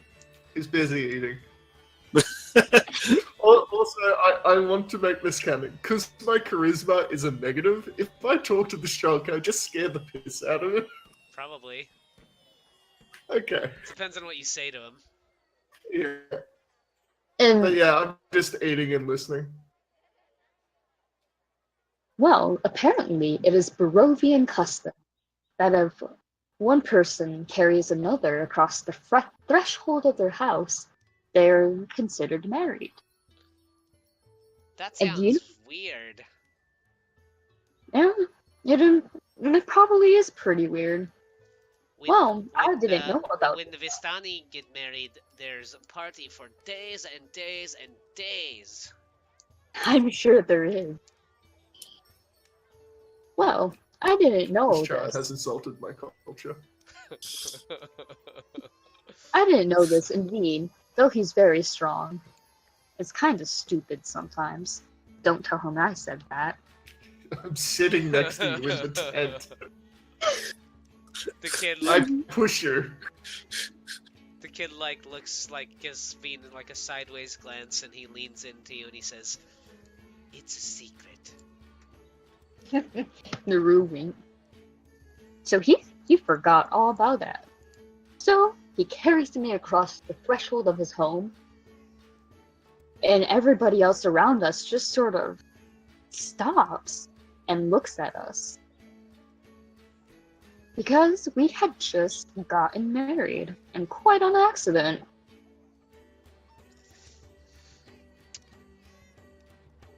Well, after you got married, did he give you a present?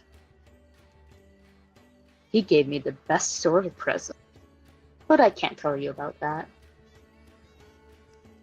You know, He needs an you adult. have too many secrets, I think. How do you keep track of them all? Well, I keep them in my bag.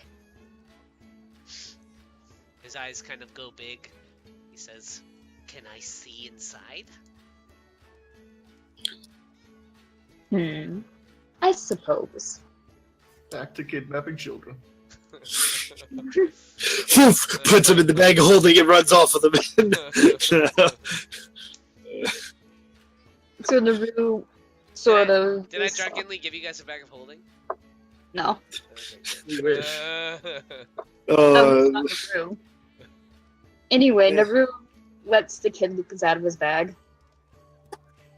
There's a bunch of knives, a lot of money, some platinum pieces, pearls, thieves' tools, crowbars. I like that's crowbars, not a crowbar. Yeah, no, there's two. The boy says, yeah, the kid reaches his hand in the bag like really quickly, and he pulls out like a gold-plated crowbar. He says, "Wow, this thing is cool." Do you want it? You mean it? I do. He gives you a big hug, and he says, "This way I'll always remember you." I'm glad. And I will never forget you. But then he like peers back over into the bag, and he says, "But I don't see any secrets in there.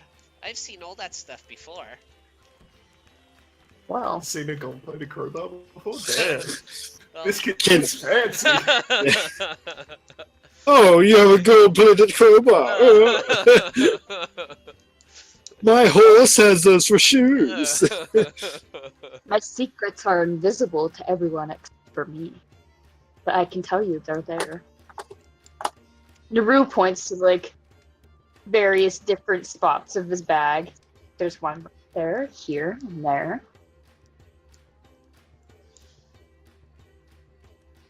He says, "How do you make it so no one else can see your secrets?" Well, you just have to wish it. So he like puts the crowbar in both of his hands and holds it up in front of him, and he closes his eyes real tight, and he starts like grinding his teeth together, and then he opens one eye, and he gets this crowbar is just still sitting there in his hands, and his shoulders kind of slump, and he's like, "Oh, I guess I'll have to practice." Well, you have to wish for... It has to be a very, very specific wish, and it has to be something only you could ever think of. But yes, you might also have to practice. Well, I just don't want anyone to take this present that you've given me. So I want to hide it and make it a secret. Well, I'll keep trying. I believe in you. Maybe I'm not old enough to make wishes yet. Oh, I was 20 before I made my first wish. He starts like touching his fingers together, and he's like, "I think I've got a long way to go." Maybe so. Well, you might not be able to hide your secrets, but with this crowbar, you can protect them. By hitting someone on the head with it. Exactly! He stands up, and he kind of like, he's got like a little blue vest on, and he tries to like put the crowbar inside his vest, but like the bottom foot of the crowbar is like sticking out, and he's like, "Well, I better go to bed now, but I will at least try to hide this the best that I can." Good luck. He says, "Okay, well, I hope that I could say goodbye to you before you leave in the morning, but, at least come back and see me when you can, if you have to go." If I can't say goodbye, I will promise to see you again eventually. You are my favorite person. And then he kind of like Before the child kind- goes, he- Veen is he- going to ask the child a question. well, he kind of shuffles over to you, Veen, and he doesn't like look at you, but he like puts out one of his hands and he like pats you on the shoulder as you're eating your ration, and he says, "Take good care of your husband. I like him."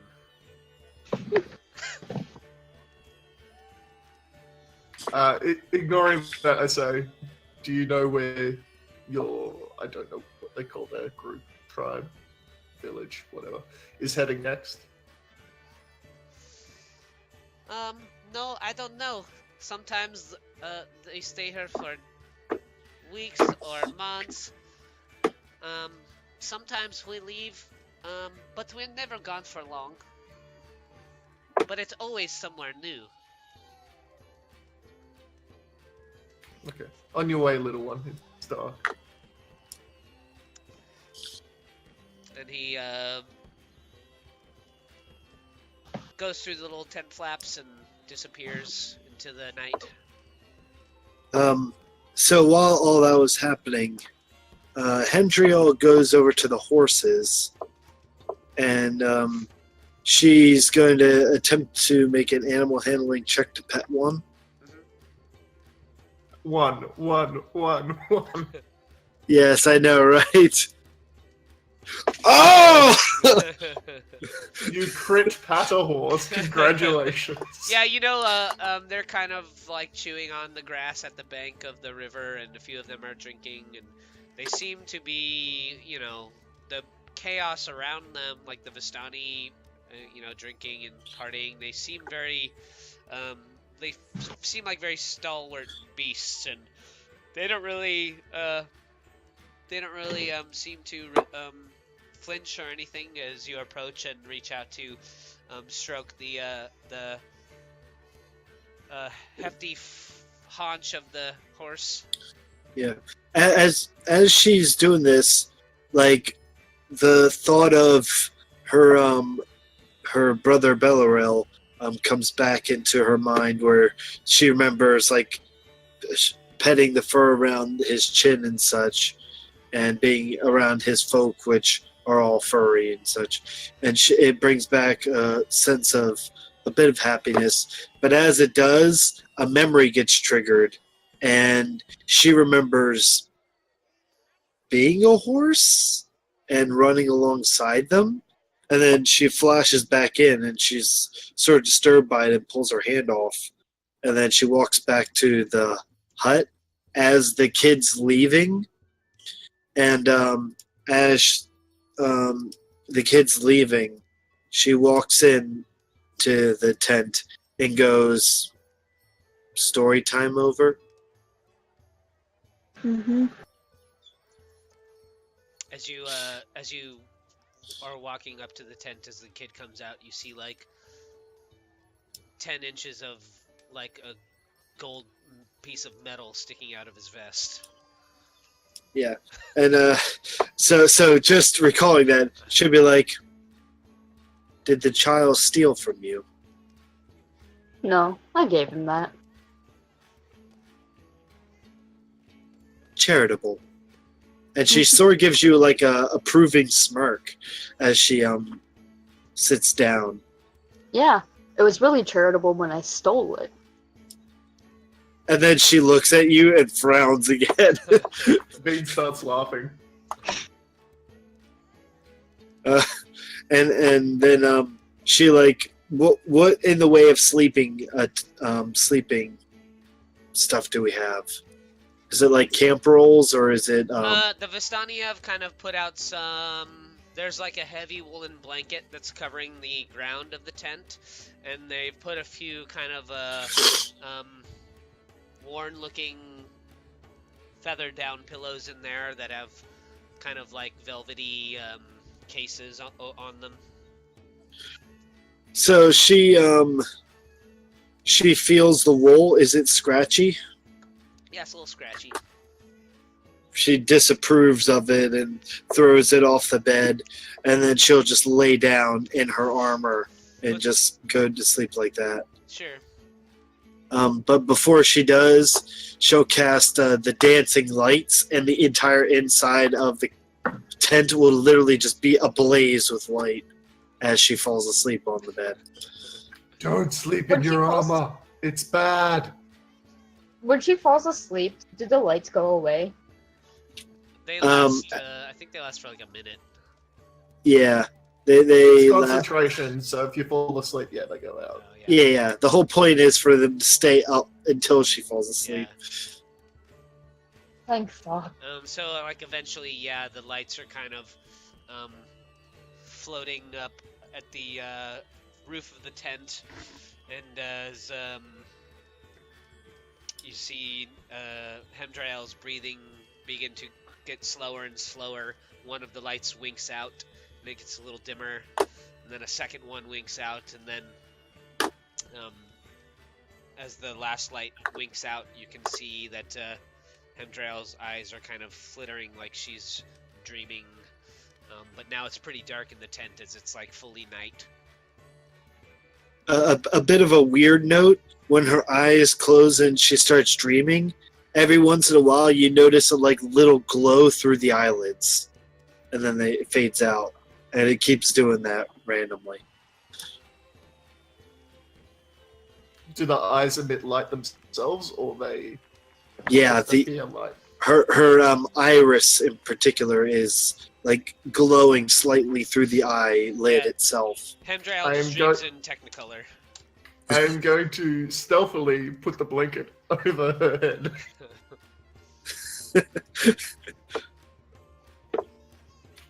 Let's see if I wake you up. Yep. Please. No!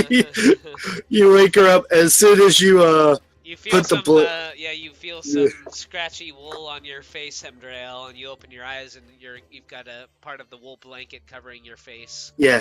She, as soon as her eyes waken up, it thaumaturgies and the light glows through the wool blanket, and then she throws it off, and then she like looks around and sees you there, and goes, "Why?"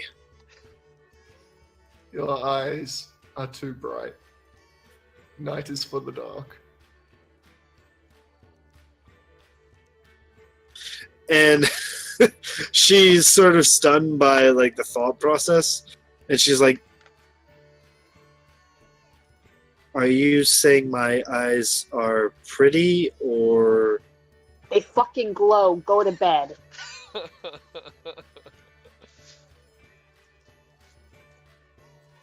And she looks a bit like confused, and she goes to bed, and this time she turns over to the other side, but right before she goes back to bed, she casts the dancing lights again.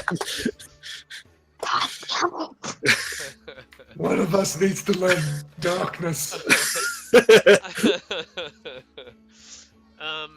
And eventually, as Nuru, or as Hemdriel drifts off to sleep, the 3 globes of light wink out and leave you guys in the dark tent again. You can still see kind of like the flickering flames through the flap of the campfire out in the Vistanier. They're kind of slowing down a little bit, but they continue to. It seems like more now that they've all kind of settled around the camp, and they've pulled out various instruments, and they're kind of like improvisally playing different songs. Occasionally you'll hear Stanimir's voice begin to sing, and once in a while like another Vistani or two will join in with like a melody or a harmony, and all the songs seem kind of very old, and sometimes even in a different language.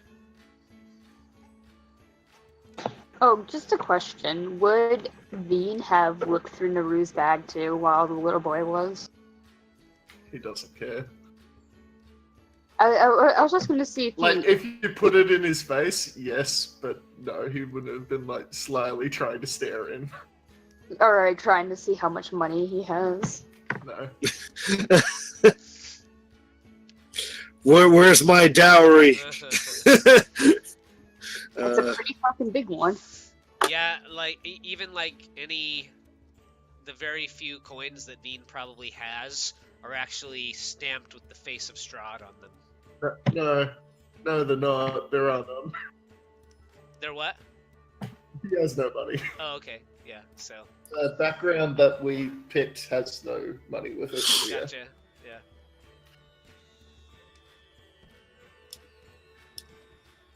Yeah, you would know that most of the interactions that you have that involve having to purchase something are usually done by trade more than anything else. So, like a favor for a favor or a thing for a thing, more than outright paying for something with coin.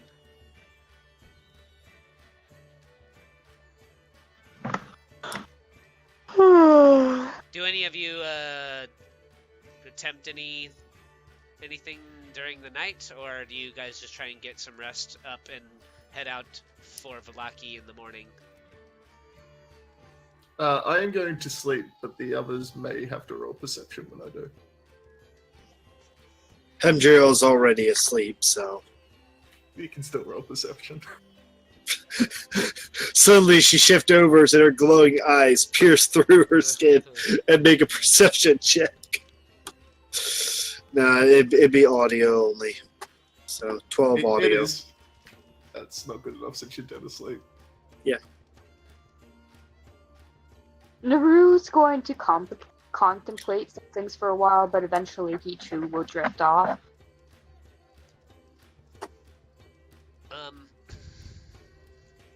After Nuru and Hemdriel have fallen to sleep, as well as Irina, Ismark eventually comes into the tent. He sits down on the wool blanket next to his sister, and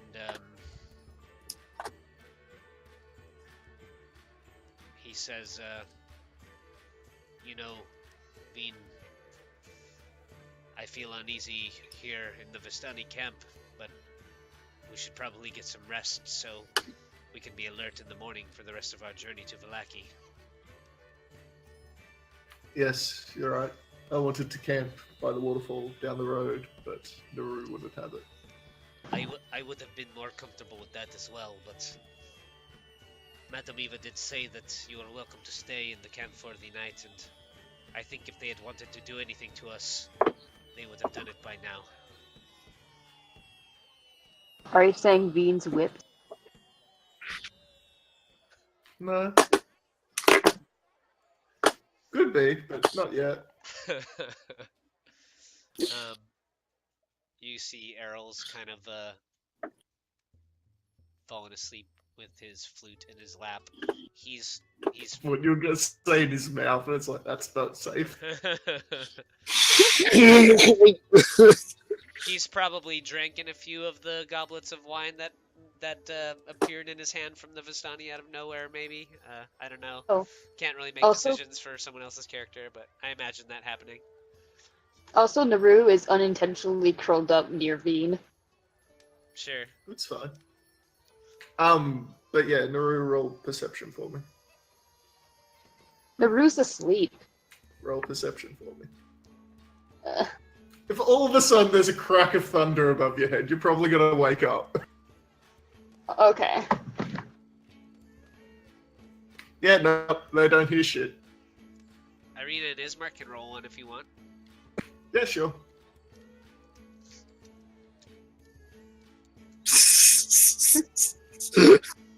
So who's the second one? Irina. Irina knows that I talk in my sleep, and we'll leave it at that. Does she hear you say anything? Yes, but that would be spoilers for the players. How much? Whisper the DM. Yeah, or we can just go into the secret channel real quick. I'll just type it to you in Discord. Okay, yeah, type it to me. We can move on. Because it might, it could affect how she views you, maybe. The night goes by, and you guys wake up in the morning. Ismark probably wakes up first, and you feel him shake you awake, Veen, and you can see kind of a gray light now outside of the tent flaps. There's a little bit of ember still burning in the Vistani fire, but it seems like most of them have retired to their respective tents or wagons now in the wee hours of the early morning. There are a few that are kind of milling about the camp. Ooh. Quick question. Uh-huh. Do Nuru and Veen wake up tangled together? They're somehow wearing the same pair of pants. It's weird, right? Actually, how? Well, what role will we do for that? I imagine that Veen is somewhat of a restless sleeper. He might toss and turn a bit. Maybe maybe you wake up with your like tail wrapped around his leg and his arm like draped over the front of you. It's actually spread across 3 people somehow. I would actually like to see something interesting. Can we roll to see who wakes up first? Sure. Make a Constitution saving throw. Can I just intentionally fail that? Sure. Because, like, if he has restless sleep, he's going to want to sleep more. Yeah. So that just makes sense. Okay. So Ismark wakes up and he tries to shake Veen awake, and Veen just kind of grumbles and kind of like his head kind of rolls over into like the pit of Naru's neck, and Naru's tail like tightens its curl around Veen's leg, and Ismark shrugs and he kind of taps Irina on the shoulder and says, "Irina, we must get ready to make the rest of our travel to Vallaki. But it looks like these two still need a bit of rest. Let's get ready." And then Hemdriel, eventually you wake up as well, and you see Veen and Nuru kind of tangled up together in the one corner of the tent. And it's Did Nuru? Ismark and Irina have gotten up and left the tent already.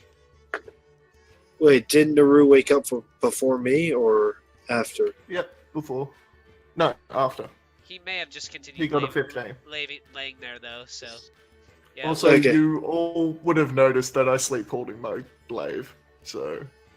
Danger for all. Hemdriel wakes up and sees that they're like curled together, and gives a curious glance, and then sort of smiles, and then she looks to Ismark and Irina, and she goes, "Do we need to leave?"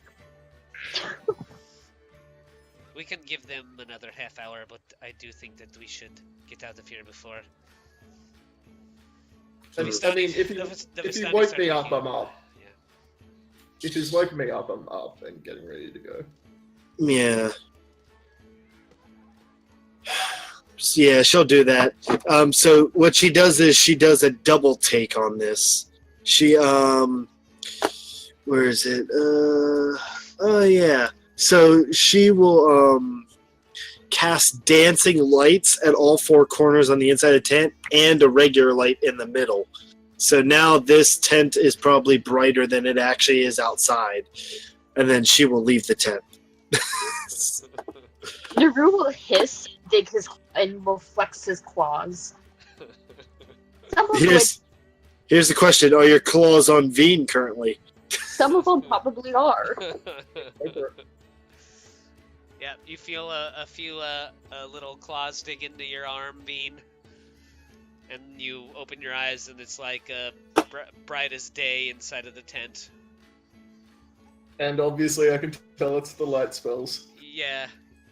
Yeah, so I get up, and as I'm leaving, I'm gonna smack. You may have never even with my pole arm. you may have never even seen anything this bright before. I did. I did before I went to bed, so I know who did it. Nuru is shielding his eyes as he stumbles out of the tent, and he just... He hisses Also- at myself. I have to ask, what is your rules on sleeping in armor? It depends on if you're injured or not. Okay. But yeah, as I leave, I smack Nice Snow in the back of the knee with my bolo. I will make a dexterity. I will make a dexterity saving throw to dodge. Do you expect it? No, I wouldn't. Yeah, so it happens. Hemdriel gets hit. Where do you hit with it? Back of the knee. Mm. With the blunt end, not the sharp end. As soon as you hit her in the back of the knee, she whips around to you and gives you like glare, and then like just looks away. Well, I smile. I think this is like all how it's meant to go down. well, I imagine like as she whips around, like that's when Nuru would probably like stumble out and just hiss at her. But And- they and- could never just storms out. And she slightly smirks at you, hissing.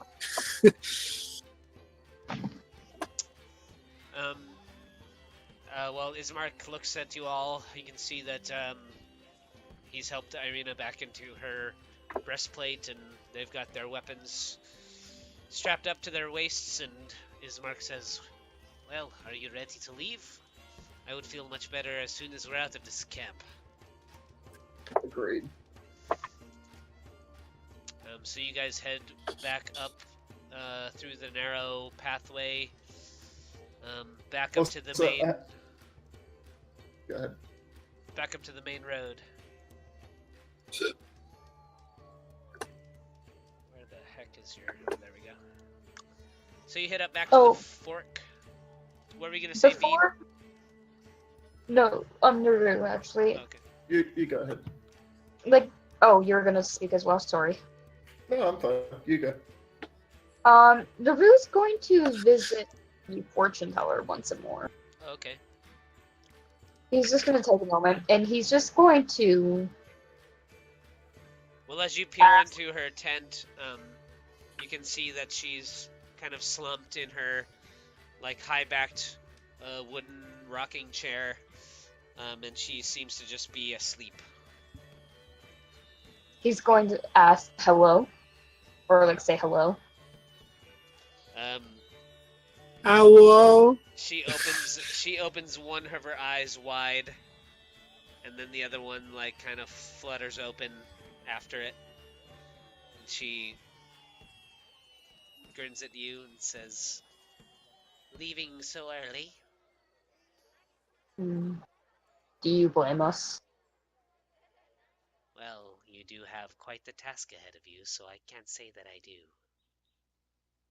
I wanted to ask you about something I found. He's going to draw the sword that he found at the temple. At the church? Or at the church, yeah. Yeah. Does this blade have a history?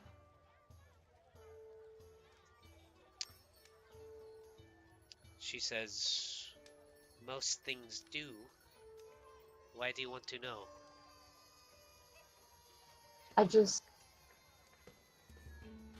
It was found in an important place.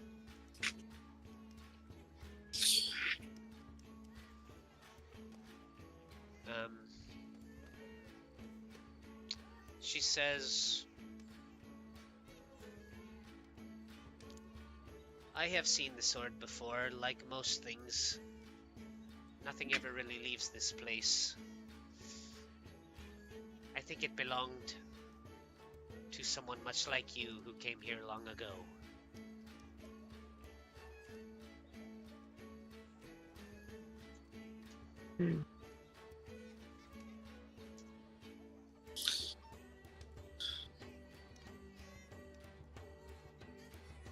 He's just going to examine the blade for a bit and then sheath it. Out of character, how do you attune a weapon to a character? You spend the night essentially resting and... Spend a rest Yes. holding it, essentially. Spend like a rest. Like, you can attune something. You can attune to something in a short rest. So that's like, so you could spend like about an hour attuning. Yeah. Because that's a short rest. Like, if you spent last night with that weapon by your side, like, or like thinking about it in some way, you would have attuned. Yeah. So I'm pretty sure instead of attuning to the sword, Nuru attuned to Veen. So. Yep. Alright, so the sword is already attuned to Nuru. Okay. Cool. He'll say, thank you. And then he'll just leave. So what I wanted to say is I like that, like, when Nuru throws a dagger at Ricky, it's roll damage. Scratches Ricky, roll damage. Veen comes out and hits Nice Note, no damage. This is some halfling racism right here. Hey! Also, It's the mass of the impact that counts. I mean, I imagine you didn't do it to like cause damage. You know, you can't do much about Yeah. both of those other things like draw blood. You know. Like, I don't know how school in America is, but like in school, what guys would do to other guys is hit them in the back of the knee to make like their knee give out because we're Yeah. assholes. Well, you definitely know that while we're traveling, Nice Snow's walking with a limp. Well, So when I was in high school, it was called a good game, and essentially, where I went to high school, we had like open air hallways, so like all the buildings were kind of separate, and you had to walk between classes outdoors. So by the end of the 3 years of high school, all the people I knew would walk around the halls covering their genitals because a good game was punching somebody in the nuts. Yes. So we sort of had that, except it was called Hit Punch Tuesday. I forget what we called it over here. We had it, but like myself and a friend managed to like no one would do it to us because everyone thought we were gay. So Well- they didn't want to go anywhere near our junk. the other thing was called a game over, and that was when you would like jam your fingers up their butt crack and then like put your fist in front of them, so they would like hit themselves in the nuts with your fist when they like jerked away from your hand going up their ass. America's weird. That was a game over. Yeah, I believe what we called it was Wabbajack. It's where you build up momentum with your hand, and then you basically ball tap from behind, so it, like, cracks them and they drop because of the sheer amount of momentum and impact on it. For a very short time, we had something called a hopper, which there was a professional rugby player called Hopper Waddy, and while playing, he would intentionally stick his fingers up the other rugby player's anus to get them angry and then get them thrown out of the game for punching him. So, of course, because we are stupid children, we thought that was hilarious and decided to like make that a school thing. Yeah. So you guys head back up to the fork in the road. You can see the gallows there. No bodies hanging from it this time, but you pass by the set of little gravestones, and the road winds around and then goes up a steep incline. And as it curves around, after about a mile and a half or so, it goes off into the trees again. So you guys kind of wind and curve around, and the road raises and raises up higher and higher, and then it goes into the trees once again. The tall pines kind of push in and make the road become very narrow, and as you walk through the forest, I don't make any secret rolls or anything. And I was going to say, as we're traveling, can I like half-assedly attempt to see if there's anything to hunt? sure, we haven't you eaten can today. make some perception checks as your bellies probably are kind of rumbling a bit in the morning as you make your way. I see whatever the fuck I want. You see a I fat see a pig. penguin made of gold. Well, you do see a small group of about 3 ravens fly over your head. Well, not messing with that.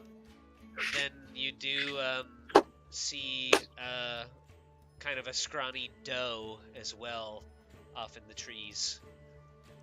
It's like standing there chewing on the end of a fern in the How, and you can just kind of make it out in between the mists. how scrawny is scrawny? Like edible scrawny, or just not even worth the time scrawny?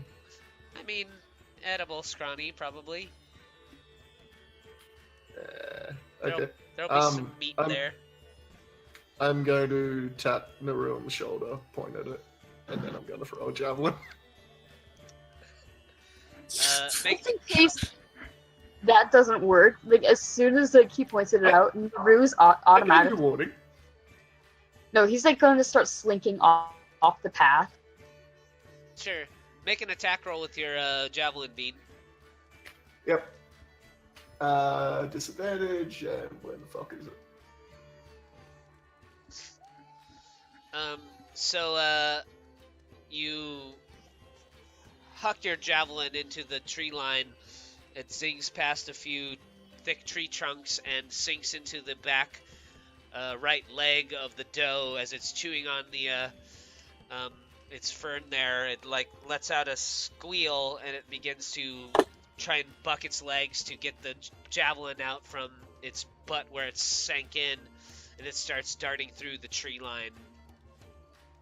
Like Naru, like as soon as like Veen pointed it out, he automatically started like making his way towards the doe, like very sneakily, as rogues do. Yeah.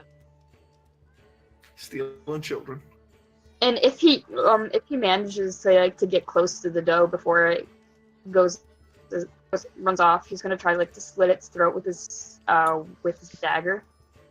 The javelin definitely got there before you did, and after it did a buck or two, it started running off away from you, up the path still, through the woods. Don't you have a bow? Yeah, but he's going like if he ran after it, could he catch it?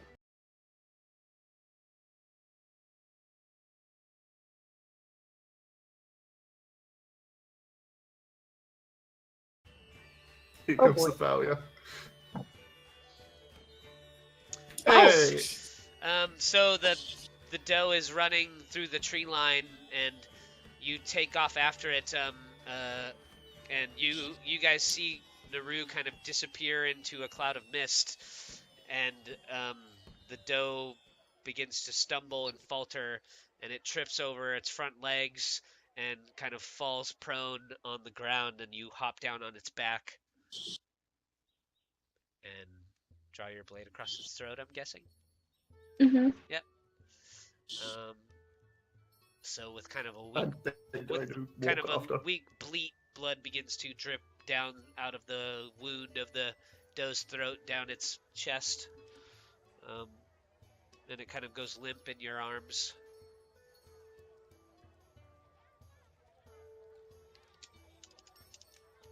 And you've killed the doe for dinner or for breakfast.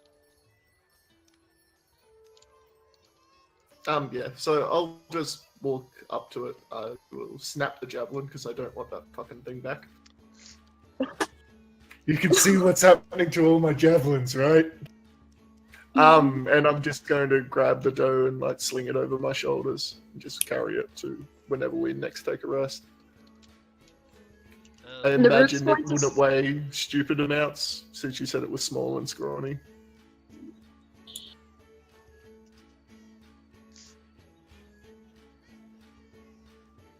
Naru's gonna stab his dagger into the dirt to clean the blade, to clean the blade of the blood. Sure. Yeah. You clean your blade and you get the doe, and you guys just like cut it up, I guess. My plan was to carry it until we like took a rest. Oh, okay, gotcha. Yeah, so because I imagine it would not weigh much at all, right? It's probably about 45 pounds. Yeah, so I'll just sling it over my shoulders and just walk with it casually. Okay, yeah. You guys continue along the path that winds around.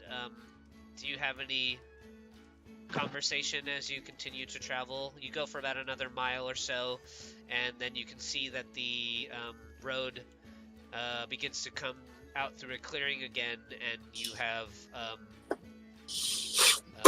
as you come out of the tree line, you appear to be much higher than you were. The elevation has been kind of steadily rising as you've been traveling the road. Nice Snow will actually start talking to them about what her and Ismark were going on about with the lonely mill and the precipice, and mention that we may be passing by such a thing. Yes, I know of this mill. It's right by this. I've been past it many times. I was also thinking about it last night. Or yesterday.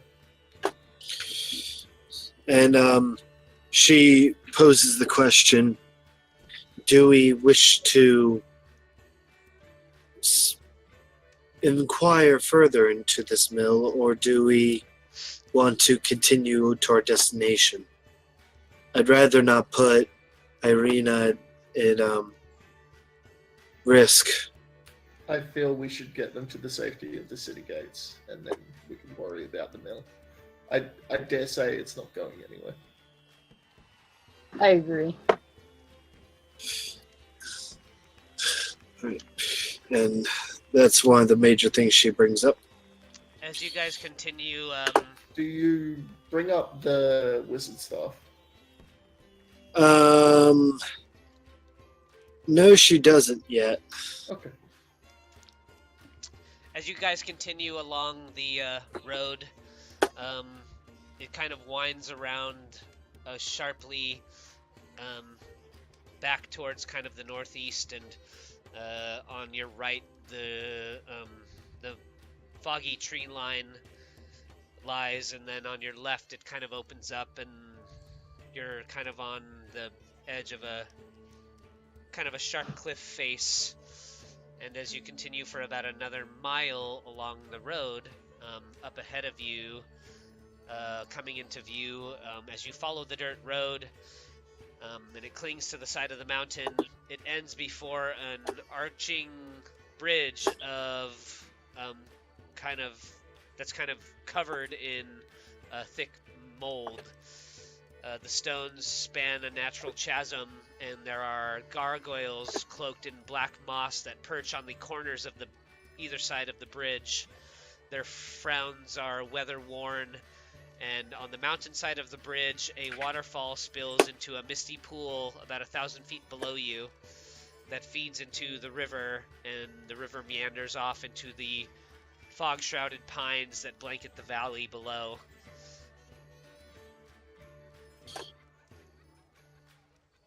On my past travels, I assume the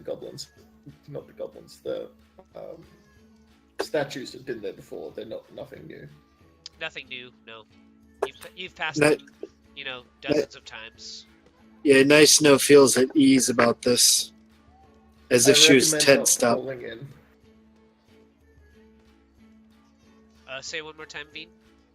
I recommend not falling in the water. Oh, did you try to push one off? Did you say? No, I'm just telling the party I recommend not falling in. It's 1,000-foot drop. Oh. You guys cross the bridge. It's kind of spongy and mossy under your feet, and you continue kind of along. The road gets quite a bit more rocky here, and there are kind of cliff walls on either side of you as you travel. You're kind of traveling through a bit of a small canyon, almost. And as the road continues to wind around for another mile or so,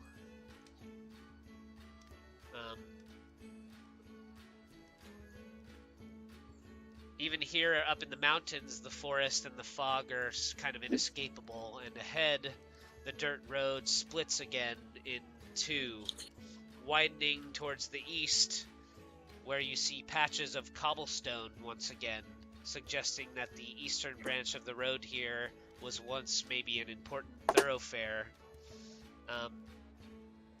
And then again, off on the left fork, you see another set of tall stone gates, much like the ones that you had seen when you first entered the Valley of Barovia, but these ones still have both of their heads. They haven't crumbled off with age and wear.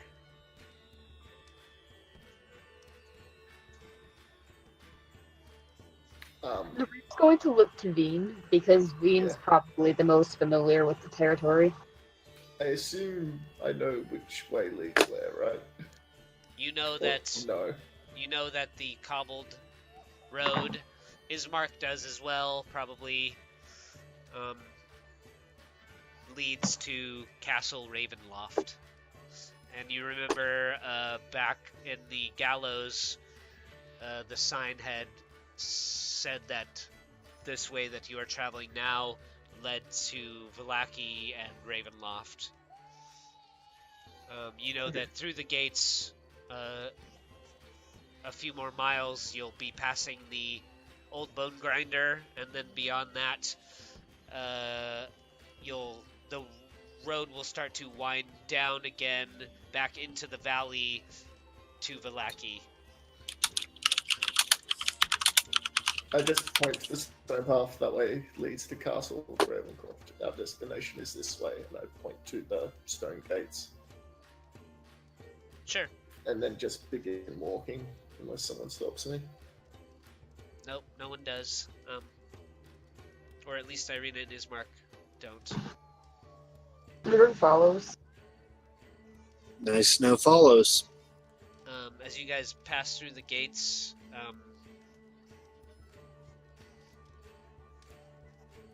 the road kind of levels out for a little bit, and as it winds through some more tree line and curves around this very windy road through the forests and the cliffs, and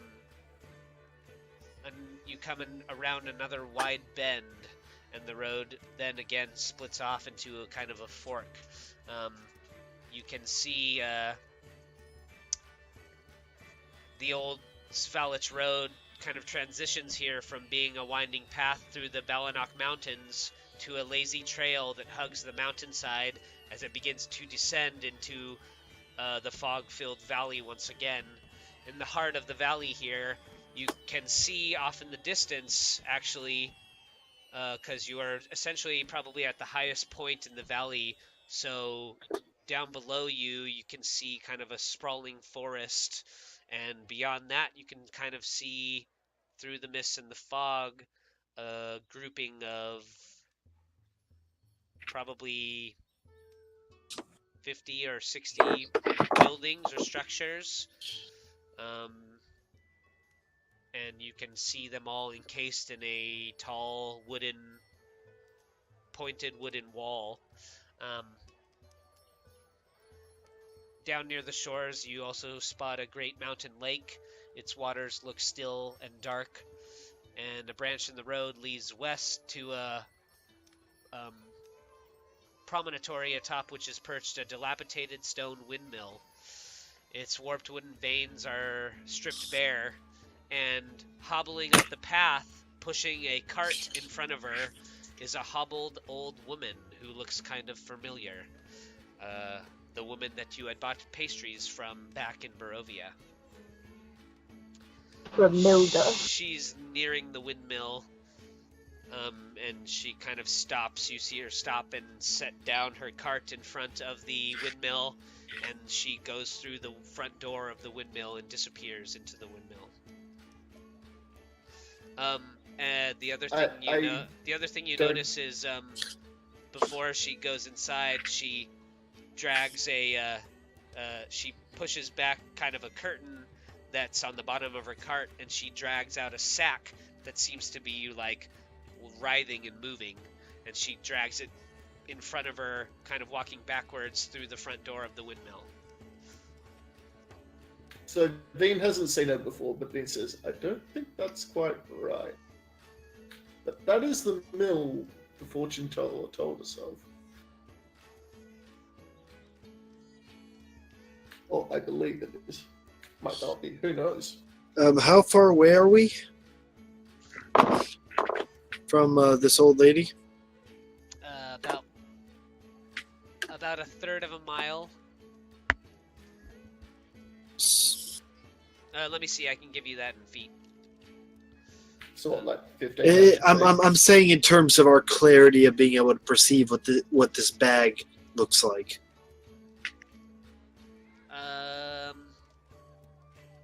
It looked kind of like a brown burlap sack, but it seemed to be like moving, like something was inside of it that was alive. How big would we be able to see? Probably like the size of maybe the doe you just killed. Hmm. Maybe it's a rogue stealing children. Nice Snow goes to Veen and says, "How rare is game in these woods?" And I answer, It's pretty scarce.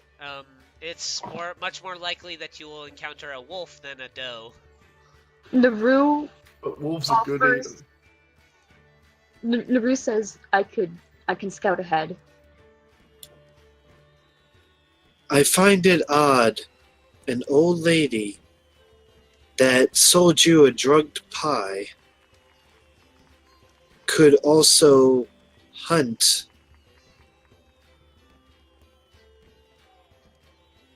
When I hunted with the bear folk, it was not pleasant.